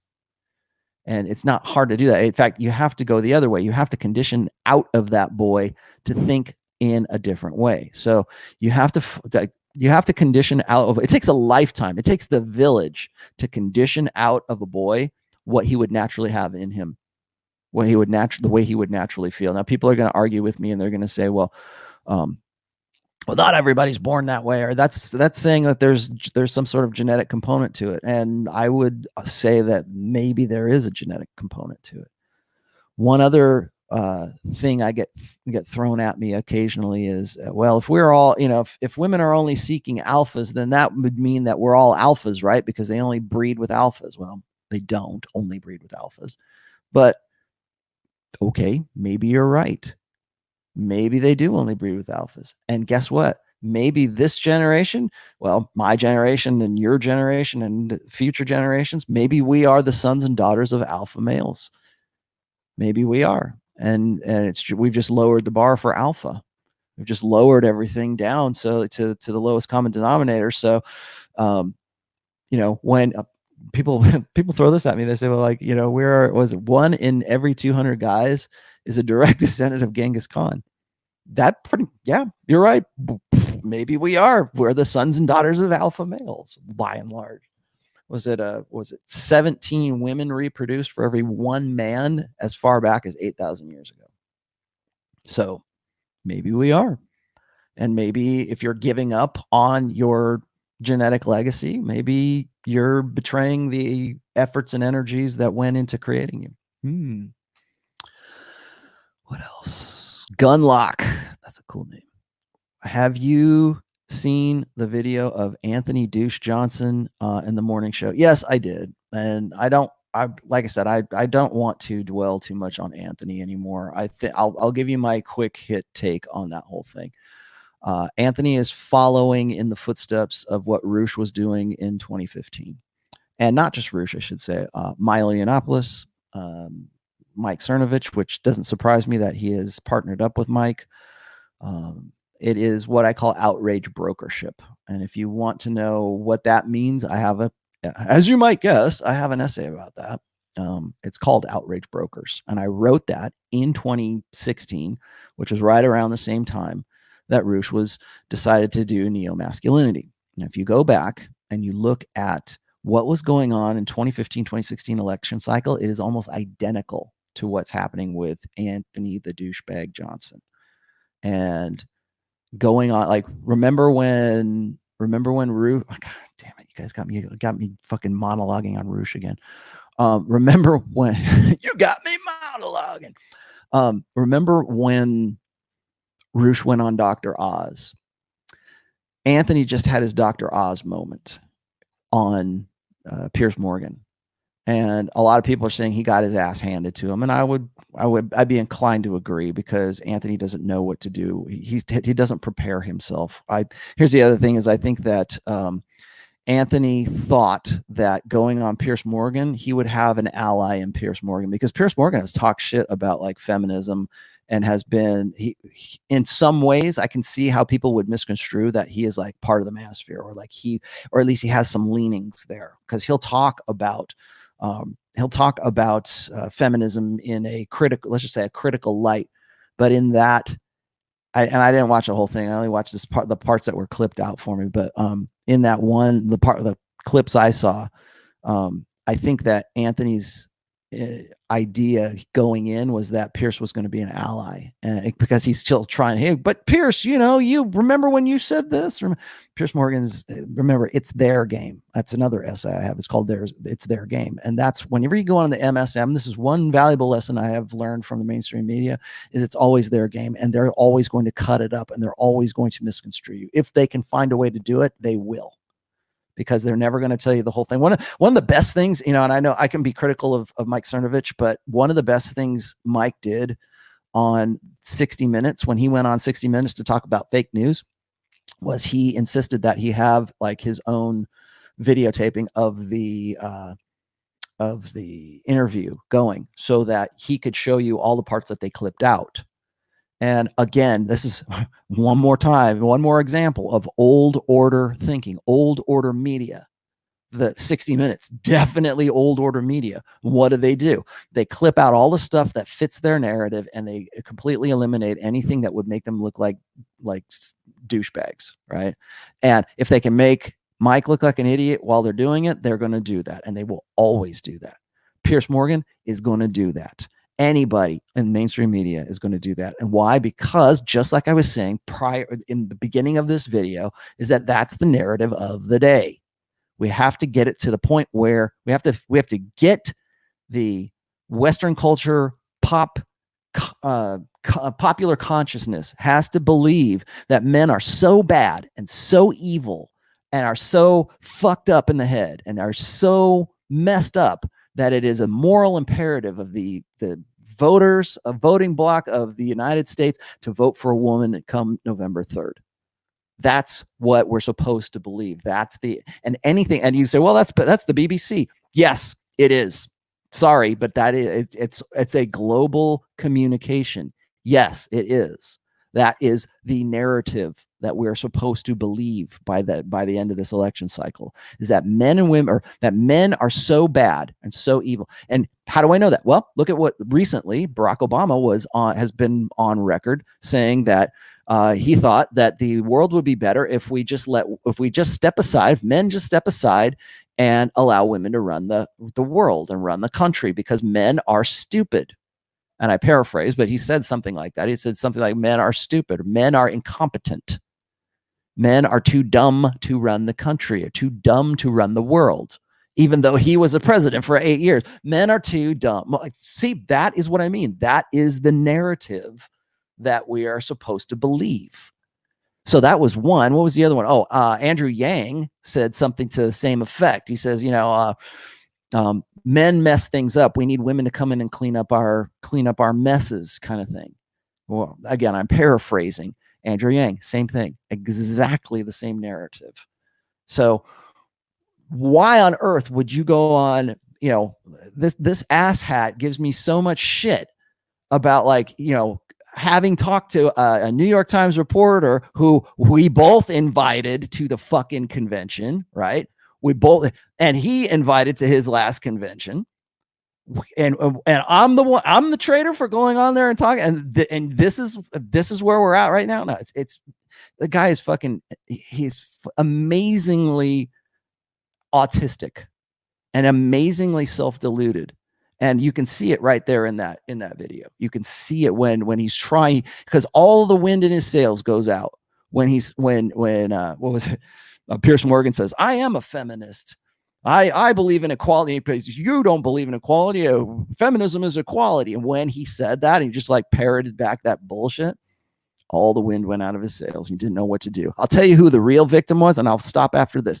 The real victim of that was not, people saying, well, he's ruining the manosphere. You know what?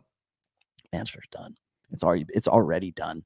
I'm still a part of it. I'm still calling myself Red Pill until I can find something else. But the real victim in all that was Janice Fiamengo, because she went on there with this guy and she believed his bullshit. She believed his line. She believed that, I'm going to be honest. She looked almost crazier than he did. And I think that's a shame, because I think Janice Fiamengo's stuff is fantastic. And I think she is very well educated. And she, if you look at any of her videos, of course, she's probably doing it from script, but live, I don't know if she's as good live as she is on script, but I think it's a tragedy because she is on point most of the time. And she bought into this bullshit enough to go on with him. And I think he thinks that it's going to be another indicator of old order thinking. Any press is good press. No, not today. Not in 2020. It's not. Shit, not in 2010. It's not. That old chestnut comes from P.T. Barnum in the 1920s or 1930s, somewhere around there. Any press is good press, as long as they're talking about you. What is it? Love me, hate me, just don't ignore me. That worked when media was the newspaper and word of mouth. In 2020, in our globalized communication world, in our global, whatever you want to call this, in our new order of thinking, there is very much bad press. And you court bad press, people they're going to think like you're an idiot. And then second of all, they're going to forget about you because you're an idiot. Forget about that idiot. Because you have to compete with so much other shit that's going on the internet in this communication society, or this global communication society. So you don't think that there's such thing as bad press? What about that guy Jared from Subway who got popped for kitty porn or pedophilia or whatever? Do you think Subway said, it's bad press, but that's okay, we're in the news? No, they didn't, because they know there is such a thing as bad press. So get it? That's old order thinking, and it's time that people, if you've hitched your cart to a guy that does not have any integrity, you don't have any integrity. Okay. If you see a fraud and you don't scream fraud, you're the fraud too. So that's all I'm going to say. I've spoken. Let's see what else. Richard Alexander says, missed my earlier super chat. Did I? I don't think I did. Richard Alexander. hold on. I'm going to go look up here and see if it's in there. Sam, will you find me Richard Alexander's quote? I did not. I'm not seeing it right now. Let's see. Hello. Oh, this is Luke Matthew. Am I? Let me see if I can grab some of these.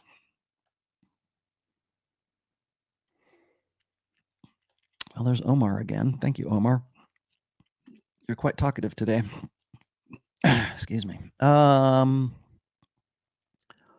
Richard Alexander. Sorry, I'll get to you in a second. Luke Matthew says, "Hello, Rollo. Hi. If I chose to stay celibate and go into monk mode for a year to focus deeply on my purpose, what repercussions could I face? Thanks, man." Okay, so here's your deal. Monk mode. I'm not against monk mode, but I'm against staying in it permanently. I think a lot of guys blame their sexlessness or their virginity or their ineptness or social ineptness. I think that's the nicest way I can put it. They blame it on the fact that they are hiding in their, like, it's one thing to go monk mode. It's another thing to go hikikomori. So beware of getting trapped in monk mode.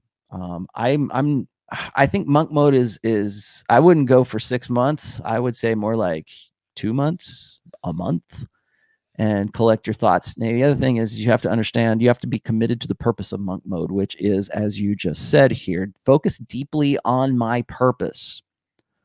At the end of monk mode, you better know what your damn purpose is. You better know what the hell that is you want to do. But that very common amongst guys, particularly from what I can tell in your AV, amongst your generation. I don't know what my purpose is. Well, go learn welding. Go learn something, learn to code. I don't know. Find, you want a purpose, you need a vocation, you need a hobby, you need a passion, you need something that serves you. I'm glad you brought that up, actually, because I think there needs to be a distinction between what's your purpose and what's your meaning, meaning in life. Focus on your purpose. Focus on what, especially if you're a guy, focus on what your purpose is, what it is that you want to do. I think most guys are life-wise, they're rudderless. They don't know what to do with themselves. They don't know where to go. And then I'll tell you. So here, I answer this last one too. So you don't know what your purpose is. You go monk mode, and on top of everything else, you're jerking off to porn. Do you think that that's a productive way to motivate yourself and incentivize yourself? Do you think that if all you're doing is sort of trapping yourself in this introverted, isolated monk mode, because what is monk mode really? I think you need to really define it for yourself. Is it like not talking to anybody? Is it like closing yourself up in your room and just like going on social media? Or what does monk mode really, what does that consist of? Because some people will say, well, monk mode, I'm not going to just give up on my friends. I'm still going to talk to my friends. I've still got a dog. I've still got, what is then how is that any different than what you were doing? Like, if monk mode isn't any different than what you've already been doing, that's not monk mode. That's just your fucking life. Okay. That's just what you're doing.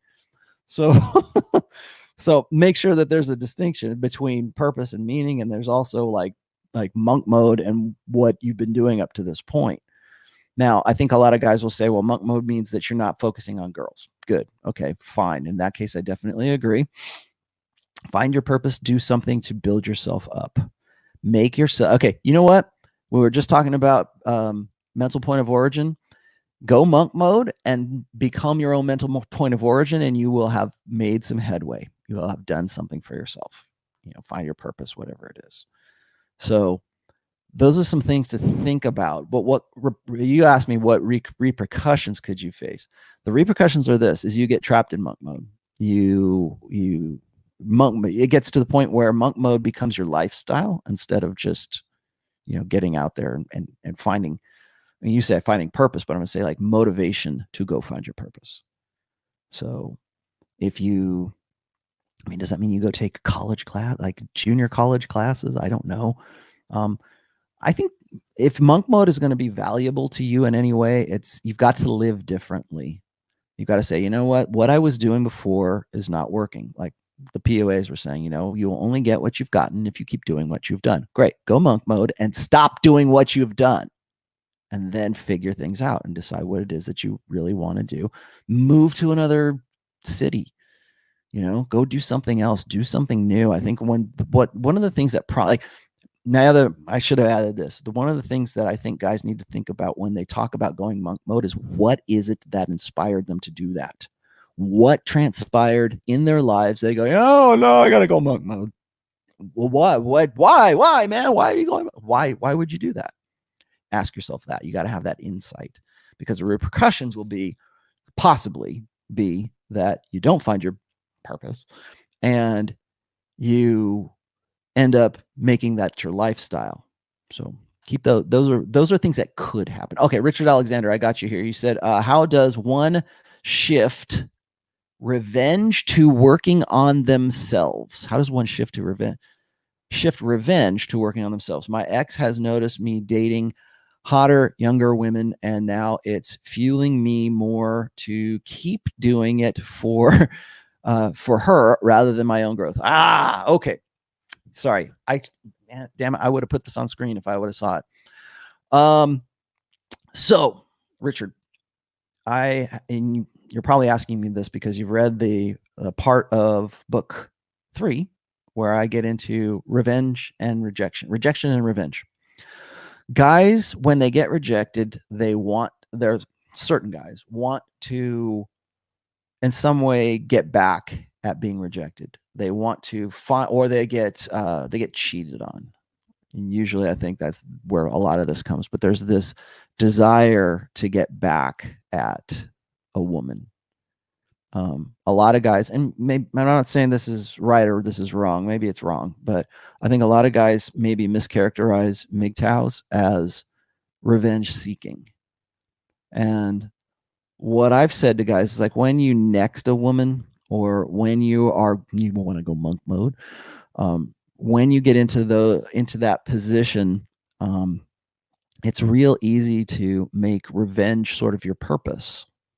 To decide that, you know, I'm going to go start a blog and I'm going to tear down women. That's what a lot of guys want to say that my blog is all about, or my books are about. It's not. It's never been about tearing down. It's about understanding women. It's about understanding intersexual dynamics. Because of what I get into in it, it's unflattering to the female nature. That's when people say, "Oh, well, who hurt you?" That was what Andrew Hales tried to get me on in the very beginning, and I knew he was going to be devil's advocate, so I was prepared for it. But one of the first things people will always do is they'll say, "Well, who hurt you? You know, what was it about? What happened in your past that made you who you are today? This bitter, horrible, introverted, self-destructive, you know, bitterness just eating away at your soul like acid. What is it that happened to you?" Why does there have to be? Why can't it just simply be like, I wanted to understand the nature of men and women, right? Because anything that is unflattering means that you got towards women. Anytime you are in any way analytical about, and this is an incredible social convention, by the way, but anything that can be analytical, anything that could in some way be construed as being unflattering to the female nature, that is always going to be misconstrued with misogyny, because it gives up the game. Remember when I said that how women don't want to be told that they're playing a game, they just want to play the game? When you try to explain, or you do successfully explain, intersexual dynamics, that's giving up the game. That is talking about the game instead of playing the game. Women don't want you. Women want guys to just get it, but they don't want to be told that guys need to just get it. I don't know if that makes sense. And along the way, what happens is, so the natural defense to that is, well, you're just doing this for revenge. You just wrote The Rational Male and 2 other books because you just want to get back at that horrible girl in 6th grade who told you to go pound salt on a playground. Yeah, that's it. I'm just I could not get over that 5th grade experience. You got me, guys. You did. Oh, I was on the swing set. It was horrible. No, there's this presumption of revenge. There's this presumption that guys need to get back, because That revenge makes you look weak. That revenge makes you look like as if you have committed your life to tearing down women because of something. There had to be something, right? And in a sense, I understand for some guys that might be the case. It's this very Freudian, very Jungian idea that, you know, your childhood years, your formative years are going to define you for the rest of your life. And so there's that idea that that's possibly the way. But what you're asking me here is that, and I wrote about this in Rejection and Revenge, is what guys will do is their motivation, their incentive to be better people, to live a better life, to make more money, to date hotter chicks, to living a better life, right? Is they want to get back at the girl that hurt them. They say, look, see, I really wasn't a loser. You should have stuck it out with me. I just had that one question to that guy who asked me if like, do women think about, like, now that you're like, you had a struggling business and you were a loser once when she knew you, she left you, and now you've succeeded, and now she what does she feel? What is she thinking, Rollo? Does she really think that she should have got with me? It's the same idea. There's the same revenge fantasy. One things guys tell me is like, we shouldn't like be overjoyed that women hit the wall, because even after women hit the wall, they can still get laid easier than you.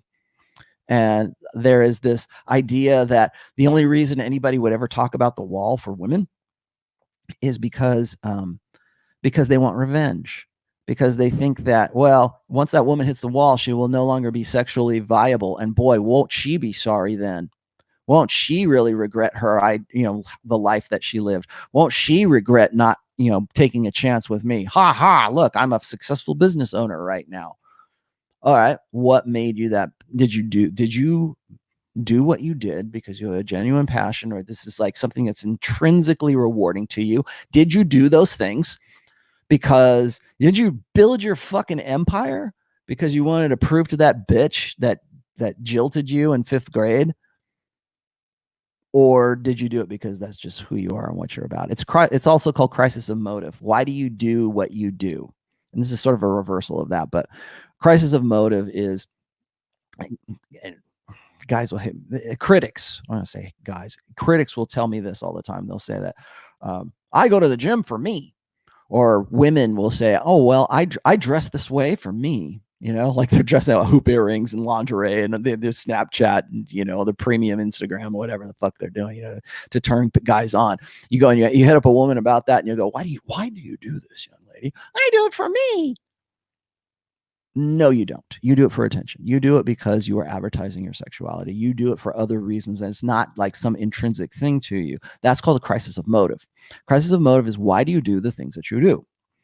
Do you go to the gym because you want to be healthy and you want to be muscular and you want to be able to lift heavy things and you want to be able to do a better job performance in your warehouse job? Is that why you go to the gym? Or do you go there because you want to look better, because chicks dig hot guys and they hot muscular guys, and you're more likely to get laid if you look better? Come on, it can only be one or the other, because that's what the critics say. You can only be like, I do it for me, or I do it for some meaningless sex. So who do you do it for? Well, that's the crisis of motive. Now, most guys understand you can do it for both. That's fine. You can, I like going to the gym. I do lift. Yes, I do. Go look at my Instagram. But do I go there simply because I want to be healthy and I want to be able to look my doctor in the eye and into my physical and go, ha, I lift weights? Do you think that that's why I do that? Or do I do it because I don't want to be a fat ass and I like having sex with my wife and I like sex enough I like sex too much to ever let myself go? So maybe that's why I do it. Can it be both? Is that okay? Can we have both ways? So that's a crisis of motive. I define crisis of motive. Now, the other part of this is that it actually could be true. It could be that you're actually doing what you do because it's some form of, hindbrain revenge. Obviously, and we've heard this a million times, is that the best form of revenge is to live a great life. So fuck it, I'm not going to think about it, or I'm going to go and live a great life. Well, again, the opposite of love is not hate, it is indifference. And if you're motivated to succeed because you want revenge, you can find better ways to apply yourself. I tell guys this all the time, and this is the primary point of that essay, Rejection and Revenge.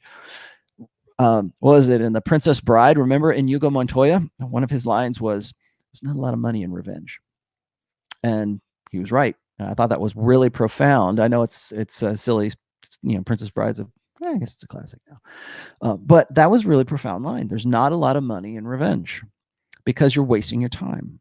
Your motivation is not, you're not thinking about what you want to do or how great you are, or a real genuine creative drive to build something to whatever. I'm not saying that empires haven't been built because guys wanted revenge. It has. It definitely has. But at the end of the day, your empire is built because you wanted to prove to some bitch that you're actually higher SMV than she thought you were. Ooh, great. Okay, you did it.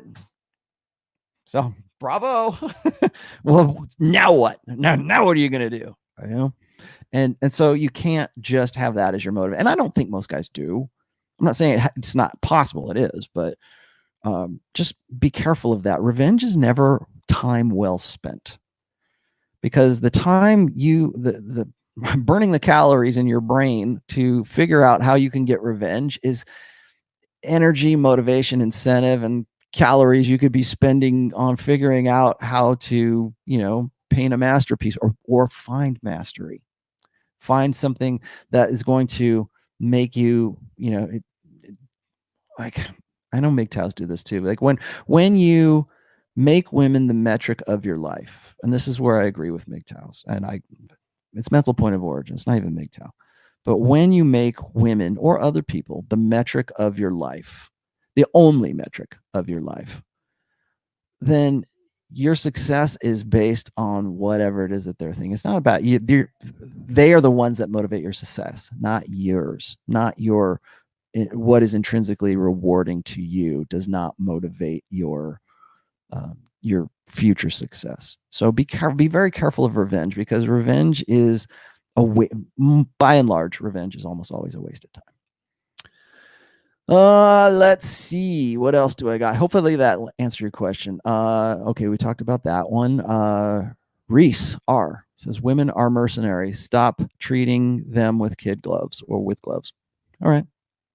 Thank you. Rollo, link up interview with Cross Politic. I don't know who that is. If you give me the link, email me the link or tweet me the link, and I'll have a look. Also, a lot of people are saying that I need to talk to Face and LMS. I'm looking at a lot of that stuff, and I don't know. To me, it looks like lookmaxing. And I'm not saying that there might not be a good conversation to be had there, but I don't see that as being really super productive, because when you start talking to guys who gross out in one aspect, like I talked about this before about looks. This was on actually Wednesday's show topic was looks, affluence, and game. If all you're ever looking at is only one of those all the time, you need to step back, and you need to say, you know what? It's not just one thing. It's all of these things, really. But I checked out some of the videos on Face and LMS, and I don't know. Sorry, guys. I just wasn't all that impressed. I'm not saying it's not possible. I might, but we'll see. Chris Von Erich, who I just did his thumbnail for, says, will you be doing another collaboration with Donovan Sharp, or will he be on the Rule Zero in the future? Not in the, I doubt he'll be on Rule Zero. I will always go on his show when he calls me up and he's got a particular topic that he wants to discuss with me. I'm more than happy to go on. I'm still cool with Donovan. I like Donovan. I'm never not going to like Donovan. But Donovan's Donovan. He does whatever he does. So, and unfortunately, I don't think that that's going to include Rule Zero anytime soon. He's still working with a guy who I think has proven that he has no integrity. And so, you know, I'm happy to go on his show, but I think that maybe if I were to have him, or I was to try to get him on Rule Zero, he'd probably turn me down anyways, because I think he would see that as a conflict of interest. I know, just me. Let's see, Nick, do entrepreneurs get laid more than employees? Yes. Well, what's an entrepreneur? Do you all just have it on your nameplate on your desk? What's an entrepreneur? You know who gets laid? Guys who are good looking, guys who have status, guys who have game. Those are the guys who are getting laid. Okay, in some combination. There you go. Even blue pill chumps get laid. Just throwing that out there. Oh, finally. Okay, I caught up here. And Omar, I think that one of the things that helps, God damn it, I finally caught up. One of the things that helps with the unplugging process is forgiving your parents, specifically your dad. This generation had their blue pills. Yes, they absolutely did. It's the blind leading the blind. Yeah. Omar, I need to do a, it's in the great big book of everything too. I need to do a show that's dedicated to how the red pill and being red pill aware and knowing more, I guess, about intersexual dynamics in this new order way of thinking has changed your idea of family, or who your family is really all about.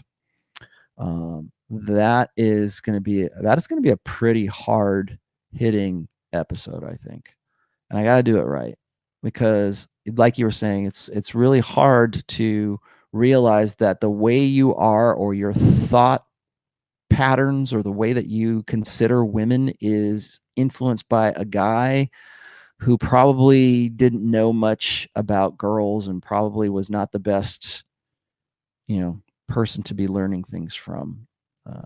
Sorry, shit, I lost it. God damn it. Sorry, Ryan. Thank you for that $50, brother. I really appreciate it. I was gonna put it on. Can I find it here? Bear with me. Hold on. Okay, there you go. I'm just going to read it. Ryan Newby, thank you for the $50, brother. What does a man need to do to become an ideal breeding candidate?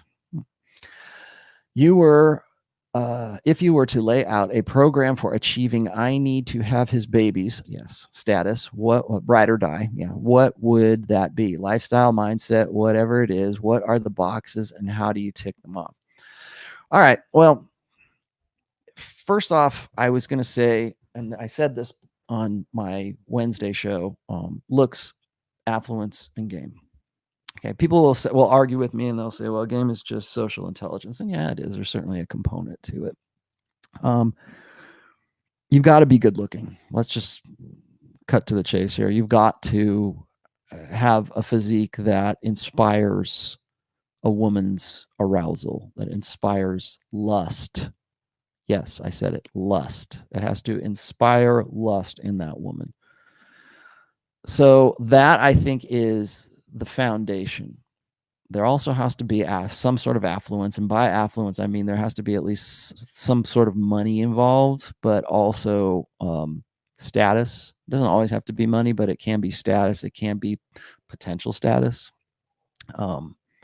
Affluence is sort of a catch-all phrase I use for money, status, pre-selection. Other chicks have to want to bang you too. Her girlfriends have to want to tear your clothes off as much as she does if you want to get to that point. I can give you a checklist of what I think that you need to inspire a woman to be the hell yes girl. And I'm stealing that, by the way, yes, from, I think it was Mark Manson who said that. You want the hell yes girl. You want the girl who, when you ask her a date, hey, you want to go on a date? She goes, hell yes, I do. Or you want to go skydiving with me? Yes, hell yes, I do. You want the girl who is going to break you out of jail. You want the girl who's going to hijack the police cruiser while you're handcuffed in the back because she doesn't want you to go to jail. You need the girl who's going to change her religion to be with you, change her location, change her address, change her family, a woman who wants your last name so badly that the idea of ever hyphenating her last name is not even an afterthought for her. That's the hell yeah girl. That's the I want to be with him. I want to, what you're referring to. And somebody please give me the couple where it was the celebrity, I think it was the actress who wanted to get with the guy who was the athlete. I think he was a soccer player. She said she never wanted to have kids. She was done. She was, whatever, but she wanted to get with that guy and she wanted to have his babies. And that's what Ryan's referring to. So when I say you need to be the guy for which a woman will say, I want to breed with him. I want to be with that guy. There has to be a connection, first of all, and that the first connection that happens is a physical. Sorry, everybody else. Sorry, George Bruno. Sorry, everybody who is still, in their old order thinking, but new order information says you need to be hot. You need to be somebody. You need to be able to compete with guys on Tinder who have fake profiles. You need to be able to. And that's the degree. I argued this with Ryan or with Ryan Stone the other day. Actually, it wasn't even an argument. I just brought it up. Is that you need to be physically attractive first and foremost to get your foot in the door to prove anything else. So like I said, Tinder, you're competing with all these guys on Tinder, you're competing with the fantasy of those guys. The idea that woman would ever be able to capitalize on anybody on Tinder, just an average woman still thinks she deserves that and she should get with that and she can spread her legs. And most guys are happy, most high value guys who can, and by high value, I mean like high attraction, high arousal value guys. Those guys are living the unlimited access to unlimited sexuality lifestyle. So, depending on who they are, that maybe they want to nail a 7 instead of a 9 because the opportunity presents itself. Guys, I know I've said this before. I've said that women love opportunistically, and they do. Men breed opportunistically. So that, and again, that's why pornography is such a thing for guys, is because it satisfies unlimited access to unlimited sexuality. So even if you are a guy, and this answers that other guy's question a little bit before about pornography, there are guys who can live that, and there's guys who are just simply only ever going to be able to fantasize about that. These are the guys who are, if they're lucky, they'll get one chick and they'll be able to nail her for a little while until she goes sexless on them. And there's the guys who are going to be, able to pursue their innate mating strategy. But pornography sells guys the fantasy that they can live that way, at least in the comfort of their, jerking off space. So that's the first part. I would say I'm not spitting black pills today. It's not black pills. This is red pill. You guys just don't even fucking know it anymore. All I'm saying, see, here's the thing. And this sort of gets to your point, Ryan, is yes, I 100% agree with the red pill idea that looks count. Gee, I wonder where I got that from. Maybe the 4 or 5 essays I've had since 2011 on my blog. Go look them up. Do your homework. If you're going to come at me, please do your homework first. Okay. You owe it to yourself to do your homework. It's not black pills, it's red pills. Okay. This is it. This is the what the black pill is? The black pill is not doing anything with it. It's just sitting on it.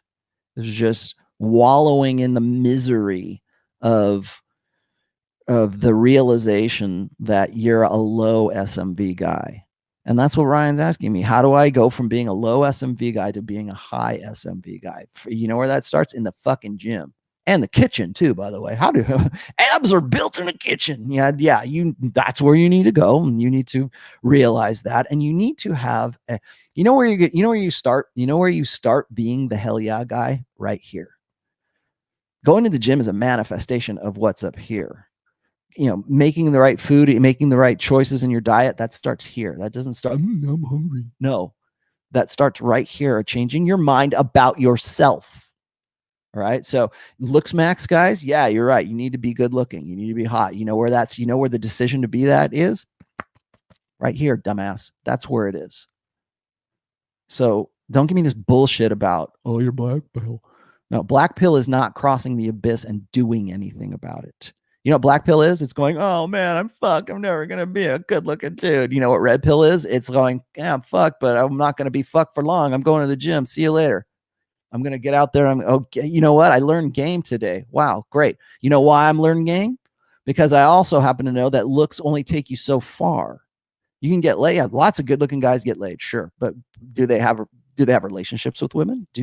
Are they good with lots of women? Are they congruent with the way that they look? That's the one weak point I think with the looks maxers have. There has to be a congruency between what's up here and what's right here. So you can be a good looking dude. You can have a 6-pack abs. You can have the V taper and I don't care, get your jaw surgically realigned. Do they do that? Do all that great stuff. But if you're still weak up here, chicks are going to come on to you. You're not going to know what the hell to say to them. You're not going to know what to do with it. It's not like they're going to, and maybe most of them won't turn you down because they want to have sex with a hot guy, but you are not going to do as good unless you know game. Now, for guys who don't have any game, and guys who don't have any looks, to have looks all of a sudden is better than where they were before, right? But to be able to carry a conversation, to understand women's nature, and to be able to use that understanding to your best advantage, you got two good-looking guys, one knows game, one doesn't. Guess who's getting laid more? If that's the metric you want to use, the guy with game, the good-looking dude with game he's gonna be the one. You know what's gonna happen to the other guy? He's gonna get laid once, knock up some girl, and he's gonna, well, I don't understand how come women are like the way they are. I'm good looking. I don't understand why my life didn't just fall into fucking perfect alignment. Yeah, because you don't understand it. You don't. You probably, one thing about natural guys who are naturally good looking is they tend to have a lot of illegitimate children. They tend to have they're the baby daddy for like 4 different girls because they never understood how to master women. They understood how to get laid. Lots of guys can. There's good looking guys who are blue pill. Guess what? Yeah, there really are. Just because I say you're blue pill doesn't preclude that you aren't in really great shape. You can be very much blue pill and still be you can see very alpha. You can be a blue pill alpha. You can be a blue pill bodybuilder. You know, so how are you going to use that is really the next question. And that kind of gets back to what you're saying here, or you're asking me, Ryan. Ryan newbie. I should just call you newbie. So that's number one. If you want to, check boxes to tick, go to the gym, make sure that and make that a top priority. If there's a most important one, that's the most important right there to start. Okay. Game. You need to learn game. You need to learn, understand intersexual dynamics. You need to understand and accept and acknowledge, in the front of your head and in the back of your head, you need to internalize women's nature. And you need to be able to formulate and improvise strategies for yourself that work in your own best interests. Is that manipulation? No, it is just you doing what's best for you. You still need to be your own mental point of origin. That's another thing. Click that off of your list. You've got to care about yourself and care about what affects you so thoroughly that it is the first thought that enters your brain, and you'd have no regrets and no, oh gosh, why do I think about myself? No, you need to be number one in your life. But you also need to internalize that to the point where you are the first thing that comes to your brain when you're faced with a very important decision. And that might even just be going down and deciding what you're going to eat. So keep that in mind. Money. Does money matter? Yeah, it does. But not as much as anyone thinks. What guys always say when it comes to money is like, there's no such thing as an incel, right? If you have $500, you're not an incel. Come to Reno, come to, I'll take you to the cat houses in Mound House, and I'll get you laid. Give me $500. Shit, give me $300. Now give me $500 because my finder's fee will be $200. There you go. I will teach you brothel game. You will learn how to chat up girls who are going to fuck you anyways, because that's what they're there for. You will not be an incel if you come and see me and you learn brothel game for $500. I should make a program about that. It's easy to sell. It's easy to sell. I've sold booze, and I have sold gambling, and I have yet to sell sex. Maybe I could sell that. Maybe that would be my next. I get the trifecta going. But does money matter? Yeah, it does. It matters to the point where it solves a lot of problems. People say money doesn't buy happiness. It buys things that make me happy. I can't buy happiness, but I can certainly buy a very expensive snowmobile, and that'll make me happy. Usually, I like being able to. What makes you happy? I think, a lot of people are going to say, well, you're not telling him to find anything meaningful. He wants to go and find the girl who's going to find that. He wants to find the hell yes girl. Now, you're not going to buy the hell yes girl. You're not going to buy genuine desire. Remember, you cannot negotiate genuine desire. Gosh, I'm really going over. Okay, I'm going to go for another 10 minutes. You cannot buy genuine desire. You cannot negotiate genuine desire. You can certainly prompt women to think about having genuine desire. There are certain things that you can do as a guy to make it more likely that women will have a genuine desire for you. Sometimes money might push that, but I shouldn't say the money itself. It's the experience that money represents to women. But in and of itself, money is not going to buy you the hell yes girl. Not genuinely, not for real. And I know, because I've been the guy who has nailed the hell yes girl who had a boyfriend who had a lot of money. They were coming to see me. They wanted to have sex with me when I was in my 20s, like back in my North Hollywood days. So, and I know that there's a lot of guys who are going to watch this, who are probably watching this right now, and they go, yeah, I know. I remember I nailed this girl at her bachelorette party, and, she was marrying this rich guy, but she really wanted to fuck me. Or like I think it was it Rich? Rich did an interview with male stripper, or maybe more than one male stripper, and got the stories from this guy about like how women are. And it's not money, man. It's a fantasy for sure. I used to have a training partner. His name was Dean. And Dean would do the all male, like Chippendales. It's Thunder from Down Under. He used to do all male review up here at the clubs and stuff. I've actually promoted that. I know a lot of the guys that are at the Thunder from Down Under. But you can't, when men take their clothes off and when men arouse women, it's not just that the guy is hot. There has to be a fantasy associated with that. There has to be a story. So it's not enough for a guy to just go up, and this is like in something formal, like in a show or something. It's not enough to just go up there and the guy just takes off his clothes and women go, oh, they lose their mind. And they suck his dick at those, what are they called? Bear party? Not bear party. Whatever they are. Like they actually have sex with the stripper or suck him off or whatever. Those guys, like, it's not enough to just take your clothes off. The guy has to be the sexy fireman. He has to be the sexy executive with the rose. And it's almost like The Bachelor, right? You give you the rose, right? Now let me take my clothes off and you give me $1. There has to be a story associated with it. That's why 50 Shades of Grey. That's why Twilight. It's not that, they'll describe how gorgeous the guy is, and he's a vampire and he's super powered and all this other great stuff. But there's the story that is behind it that is has to come part and parcel with like romance novels. They're all the same damn story. They're all the same characters, but those characteristics are common across all those stories. And there has to be a story behind it. So it's not enough that the guy looks like Fabio. It's that he's Fabio, but he's a fireman, or he's Fabio and he's, a tortured artist or some shit like that. There has to be something. So what is that story part? What is that makes for arousal? It's not just, women, they say women use their imaginations, and they're not just, men are visual, women are. Women are visual. We're very visual. They might not be as visual as men, but they are visual. So again, be good looking. But don't just be good looking. You still have to have game. You still have to have a story. Money's good because it facilitates looks and it facilitates game. If you're asking me, what do I get?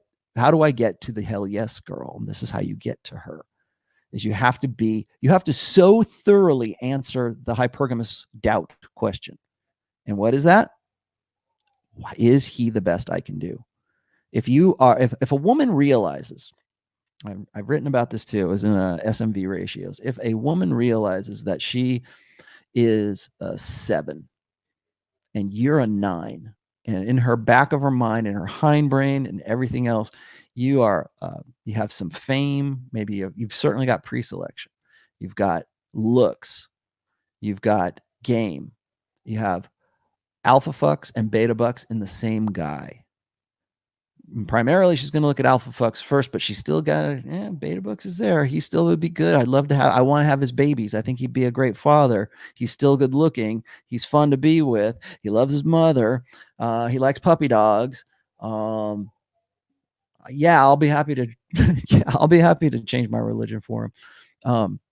Hell yeah, I want to go on a date with you. Hell yeah, I want to fuck you. Hell yeah, I want to have babies with you. You have to answer that question. That's all based on, first of all, it's SMV ratios. If the way that hypergamy works, and I'm going to talk about this with Dr. Smith, not tomorrow, but next Monday. The way that hypergamy works is not just about beta bucks. It's not just about security.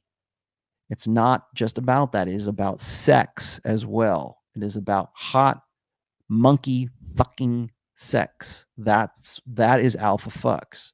That is the hot guy in the foam cannon party. I was drunk, he was cute, and one thing led to another. That's what it comes out to.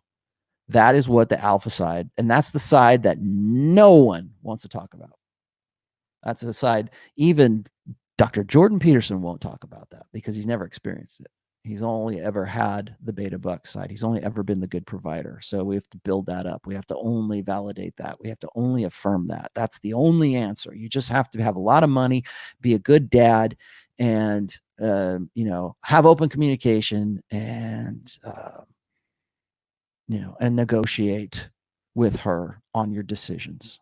That's that mentality. Instead of, no, you need to be the guy that she wants more than God. She wants you. She wants to have your baby so much that she will give up everything else to get with you. Now, lastly, people will say, well, that's horrible. That's manipulation. No woman should want a guy that bad. What about you? Shouldn't you want her as much? And of course, they try to flip it. This is the blank slate equalism bullshit again, old order thinking. Equal and opposite reactions. Well, shit, what about you? Shouldn't you want her as much as she wants you? No. Why? Well, because men and women are different. That's why. Because that's the nature of the game. That's the nature of the intersexual dynamics. It's dominant and submissive. Even in homosexual couples, you will still see a dominant partner and a submissive partner because that is human dynamics. That's how it works. It's not even Steven. It's not, we're going to be an equal partnership. Bullshit. You are not going to have an equal partnership. Sorry. Humans don't work that way. We don't work fucking equalism. We don't work egalitarianism. There's a leader and there's followers. There's a dominant and there's a submissive. There are people who know what the fuck they're doing, and there are people who are going, he knew what he was doing. I'm going along with him. Right? There are fucking presidents and there's voters. Okay, maybe that's a bad one. But no, why? Well, why would you want her to quit your religion for you? I'm not saying that literally, dumbass. I'm just saying that that's the degree of desire that woman ought to have for you. And how do you get to that? Well, you start with looks, you start with game. You have to go through all of that stuff, and you've got to max. I mean, if you want looks max, okay, fine, go looks max, but game max as well, and fucking status max, and also, what is it? Affluent, make a shit ton of money. Be an entrepreneur, right? Do all that, max all that shit out. There's your checklist. And then, of course, what does it come down to? Is like guys will say, well, my strengths are here, my strengths are there. I have a deficit in this. I have a strength over here. Good, man. At least you fucking understand. At least you have the insight to say, well, that's my strength and that's my weakness. Play to your goddamn strengths. Be the, and look for the girl who prioritizes and wants those strengths above everything else. Like when women get to, one of the reasons I wrote, preventive medicine is because I wanted to give guys a map to what they can expect from women at different ages, at different steps of their maturity.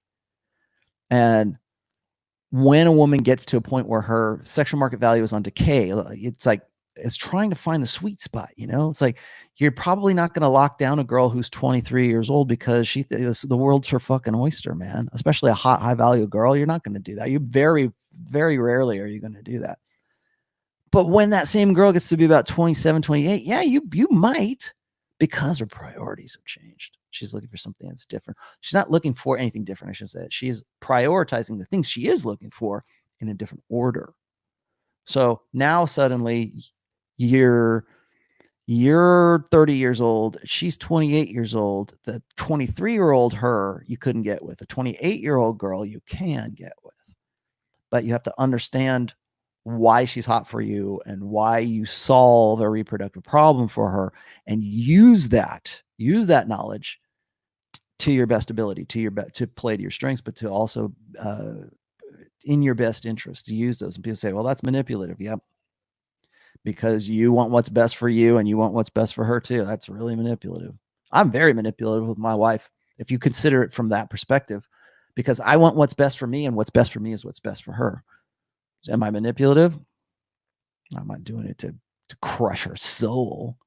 I'm just doing it because I happen to know what's in my best interest. Again, enlightened self-interest happens to be what's good for her, my daughter-in-law, or my daughter, my mother-in-law, my dogs. Oh, Rollo won. Great. We all win. Fuck yeah. All right. So that is it. Michael Leventhal, $5. Rollo, you're jacked. I know, I am jacked. I can't, for being 51 years old, that's funny. I have I showed that picture to my daughter. She's like, it's so great that my dad still has biceps. Thank you. Let's see. My question is, can you explain what it means when you say it's just your turn? That is the saying is this, she was never yours. It was just your turn. And the reason we tell guys this is because it puts guys into a more realistic state of mind. It's not so you will grind your teeth and go, oh, you burger me. That's not it. Okay. It's so that you realize that when you're with that woman, you are just one of many guys that she's been with and that she's going to get with. And if you happen to be the last one, good on you. But it's there so that you understand the nature of women. It's not meant to like crush your soul or anything like that.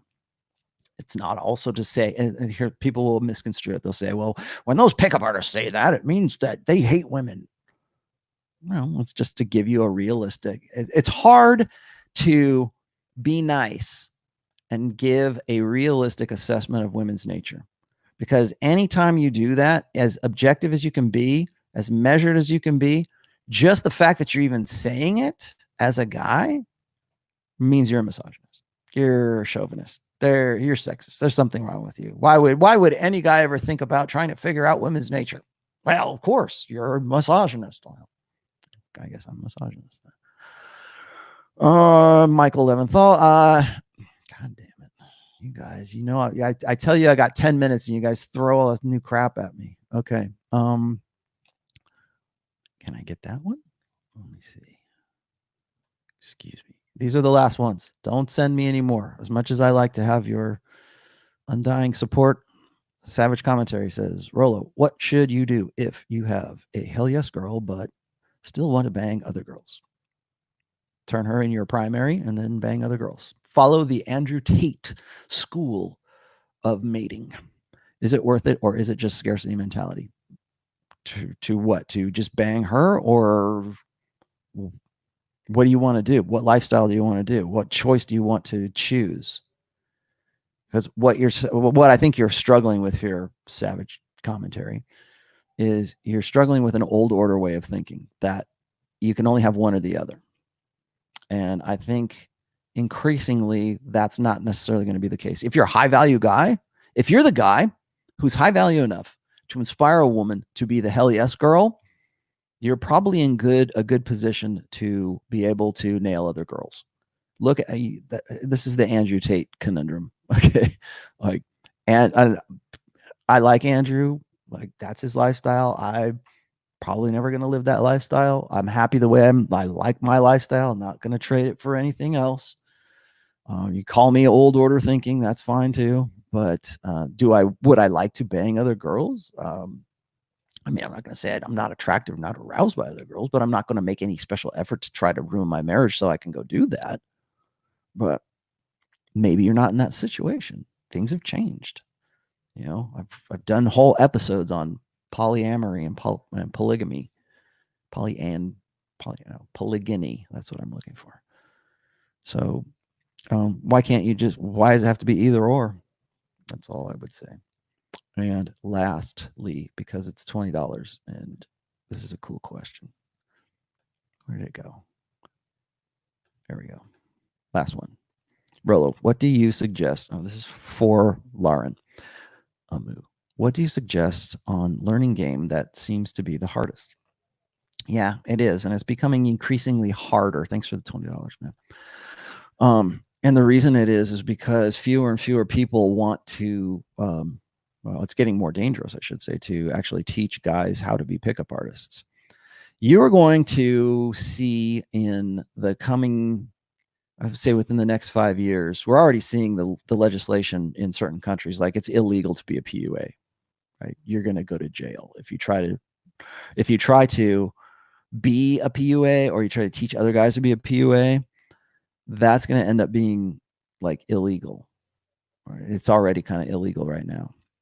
But so how do you learn it? And like the game doesn't necessarily have to be all about PUA. Yeah, I mean, that's what, when people think game, that's what they think. They think, oh, it's how do I give her a good pickup line? Game is way more than that. Game is body language. Game is like up here. Game is improvisation. Game is using the red pill. It's using red pill theory as a practice. The game is the practice. Red pill is the theory. But game is a little bit more than that. It's all. I mean, people want to say that game is just like social intelligence. It's learning social intelligence. How do I learn social intelligence? My dad never taught me how to be socially intelligent. I think you're going to see more and more people wanting to find that education, which actually is really hard to do because now the kid is 22 years old and he is 22 years behind the curve because he spent too much time behind the goddamn monitor, and that's what acculturated him. We're looking at the first generation of young men who have been socialized and learned their social intelligence and learned their social skills and learned how to interact with other human beings in the digital realm, in chat rooms, in behind the screen, pretty much, not face to face, using the digital buffer against rejection, however you want to say that. And so people are going to want to learn game. You want to have a lucrative career, learn to teach awkward guys how to actually behave like a normal human being. That's sad, yeah, but lucrative. Like I said with John from Modern Life Dating, when he did his body language mastery, good course. I didn't think I was going to like it. Actually, I didn't take it. I just sort of, I didn't take it. I audited it. I audited the class. Like I sat in and watched what was going on. And against my first inclination or my first, impression was, why are these guys even taking this? What idiot doesn't know this shit? They don't, because they're that generation that needs that education. They need to know how to hold a girl's hand. What does it mean when she walks that far in front of me? What does it mean when she's like looking up at me? What does it mean when I lean in? It's like all of this body language that if you're a normal guy or game or you whatever, you already know. That's just because I don't think a lot of people really realize that a lot of their social intelligence is just learned behavior I couldn't tell you where I learned all this stuff. I just learned by living. By doing it. We learn by doing. And guys need that education. So who's best to teach you game in a PUA sense? Troy Francis, Modern Life Dating, John, Kyle Trouble, Goldman, even, I would say. I think Goldman's kind of jumped the shamanist trip, but I think he's still got some good stuff. Look at the old, if you really want to learn game in a formal sense and in a PUA sense, go look at the old RSD videos, like anything prior to 2015, and RSD is pretty good material, at least in principle. I don't think anything past 2015 is worth a shit, but before that it was good. Mystery Method, old Mystery Method. There's still lots of videos to learning game and learn Mystery Method, man. Even if you never use Mystery Method, it's a good social education. It's good to learn how people, are going to react, or what you can expect. All of the education you should have got live in real time that you didn't get because you were sitting behind the screen, get out. Go deal with people. Go start a tribe. And by tribe, I mean start a social network. Go start a band. Go start a group of fishermen. I'm going off of hobbies I like. Go start a snowmobiling group. Go start a band. Go start a group that plays Warhammer 40,000 live in real time. Okay, I'm gonna leave you with this last one. So game, I think, is really more social. It's learning social intelligence, yes, but it's also learning how to get girls and how to maximize your chances. So I'm trying to think who else is a good game. I'm thinking of pickup artists, but if you want to learn from a book, you want to learn how a game works, I would go and look at The Red Queen is a good one, but that's from a biological sense. But Mastery by Robert Greene is really good. Was it going to teach you formal game? No, but it will teach you how to start thinking about yourself in a different light, and a different way of thinking. How to think about other people. 48 Laws of Power is also a good education in how people think and how people operate. But you're not going to learn game from a book. You have to go out and you have to do it. And you have to do it in live in real time. It's a class that takes place in the real world. So, all right. I think that is it for me today. You guys, man, 2 hours and 41 minutes. A hairy butthole. Thank you, hairy butthole. And your $5 hairy butthole. Rollo, if it wasn't for your recommendations of MLMM, I wouldn't have joined. Oh, Modern Life. And John from Modern Life Dating is worth every cent. Yep. Cool. Thank you very, very much. All right. So end of show protocol. I don't know if Pat's going to be back next week. I hope he will. But if he's not, we'll carry on. I might have another special guest. Tomorrow is Monday. You guys won't know about it because it's not a live stream, but I am going to go on with Suzanne Venker, Venker. It's her audio podcast. I think it's on Anchor or something like that, but I'm going to go and have a discussion with her. This is me branching out again. I will probably have some disagreements with her. I will probably have a lot of other agreements with her. So that's coming up. I'll let you guys know when that's live and available to people. Also, Wednesday will be another show. I'll be doing that everything I know so far, I'll be doing that on Wednesday at 6 p.m. Eastern, 3 p.m. Pacific. Watch for that. I don't know if I will be on Friday with Pat Campbell. It all depends on his health for his show. Rule Zero will also be coming up, as always, Saturdays at 11:30. If you have not subscribed to this channel, please subscribe to this channel. Also, hit the alerts so that you get them on Sundays. I always do this show on Sundays, rain or shine, without fail, unless I am like either super sick or I have no video connection. On Sundays at 4:30 Eastern time, you will always find me here.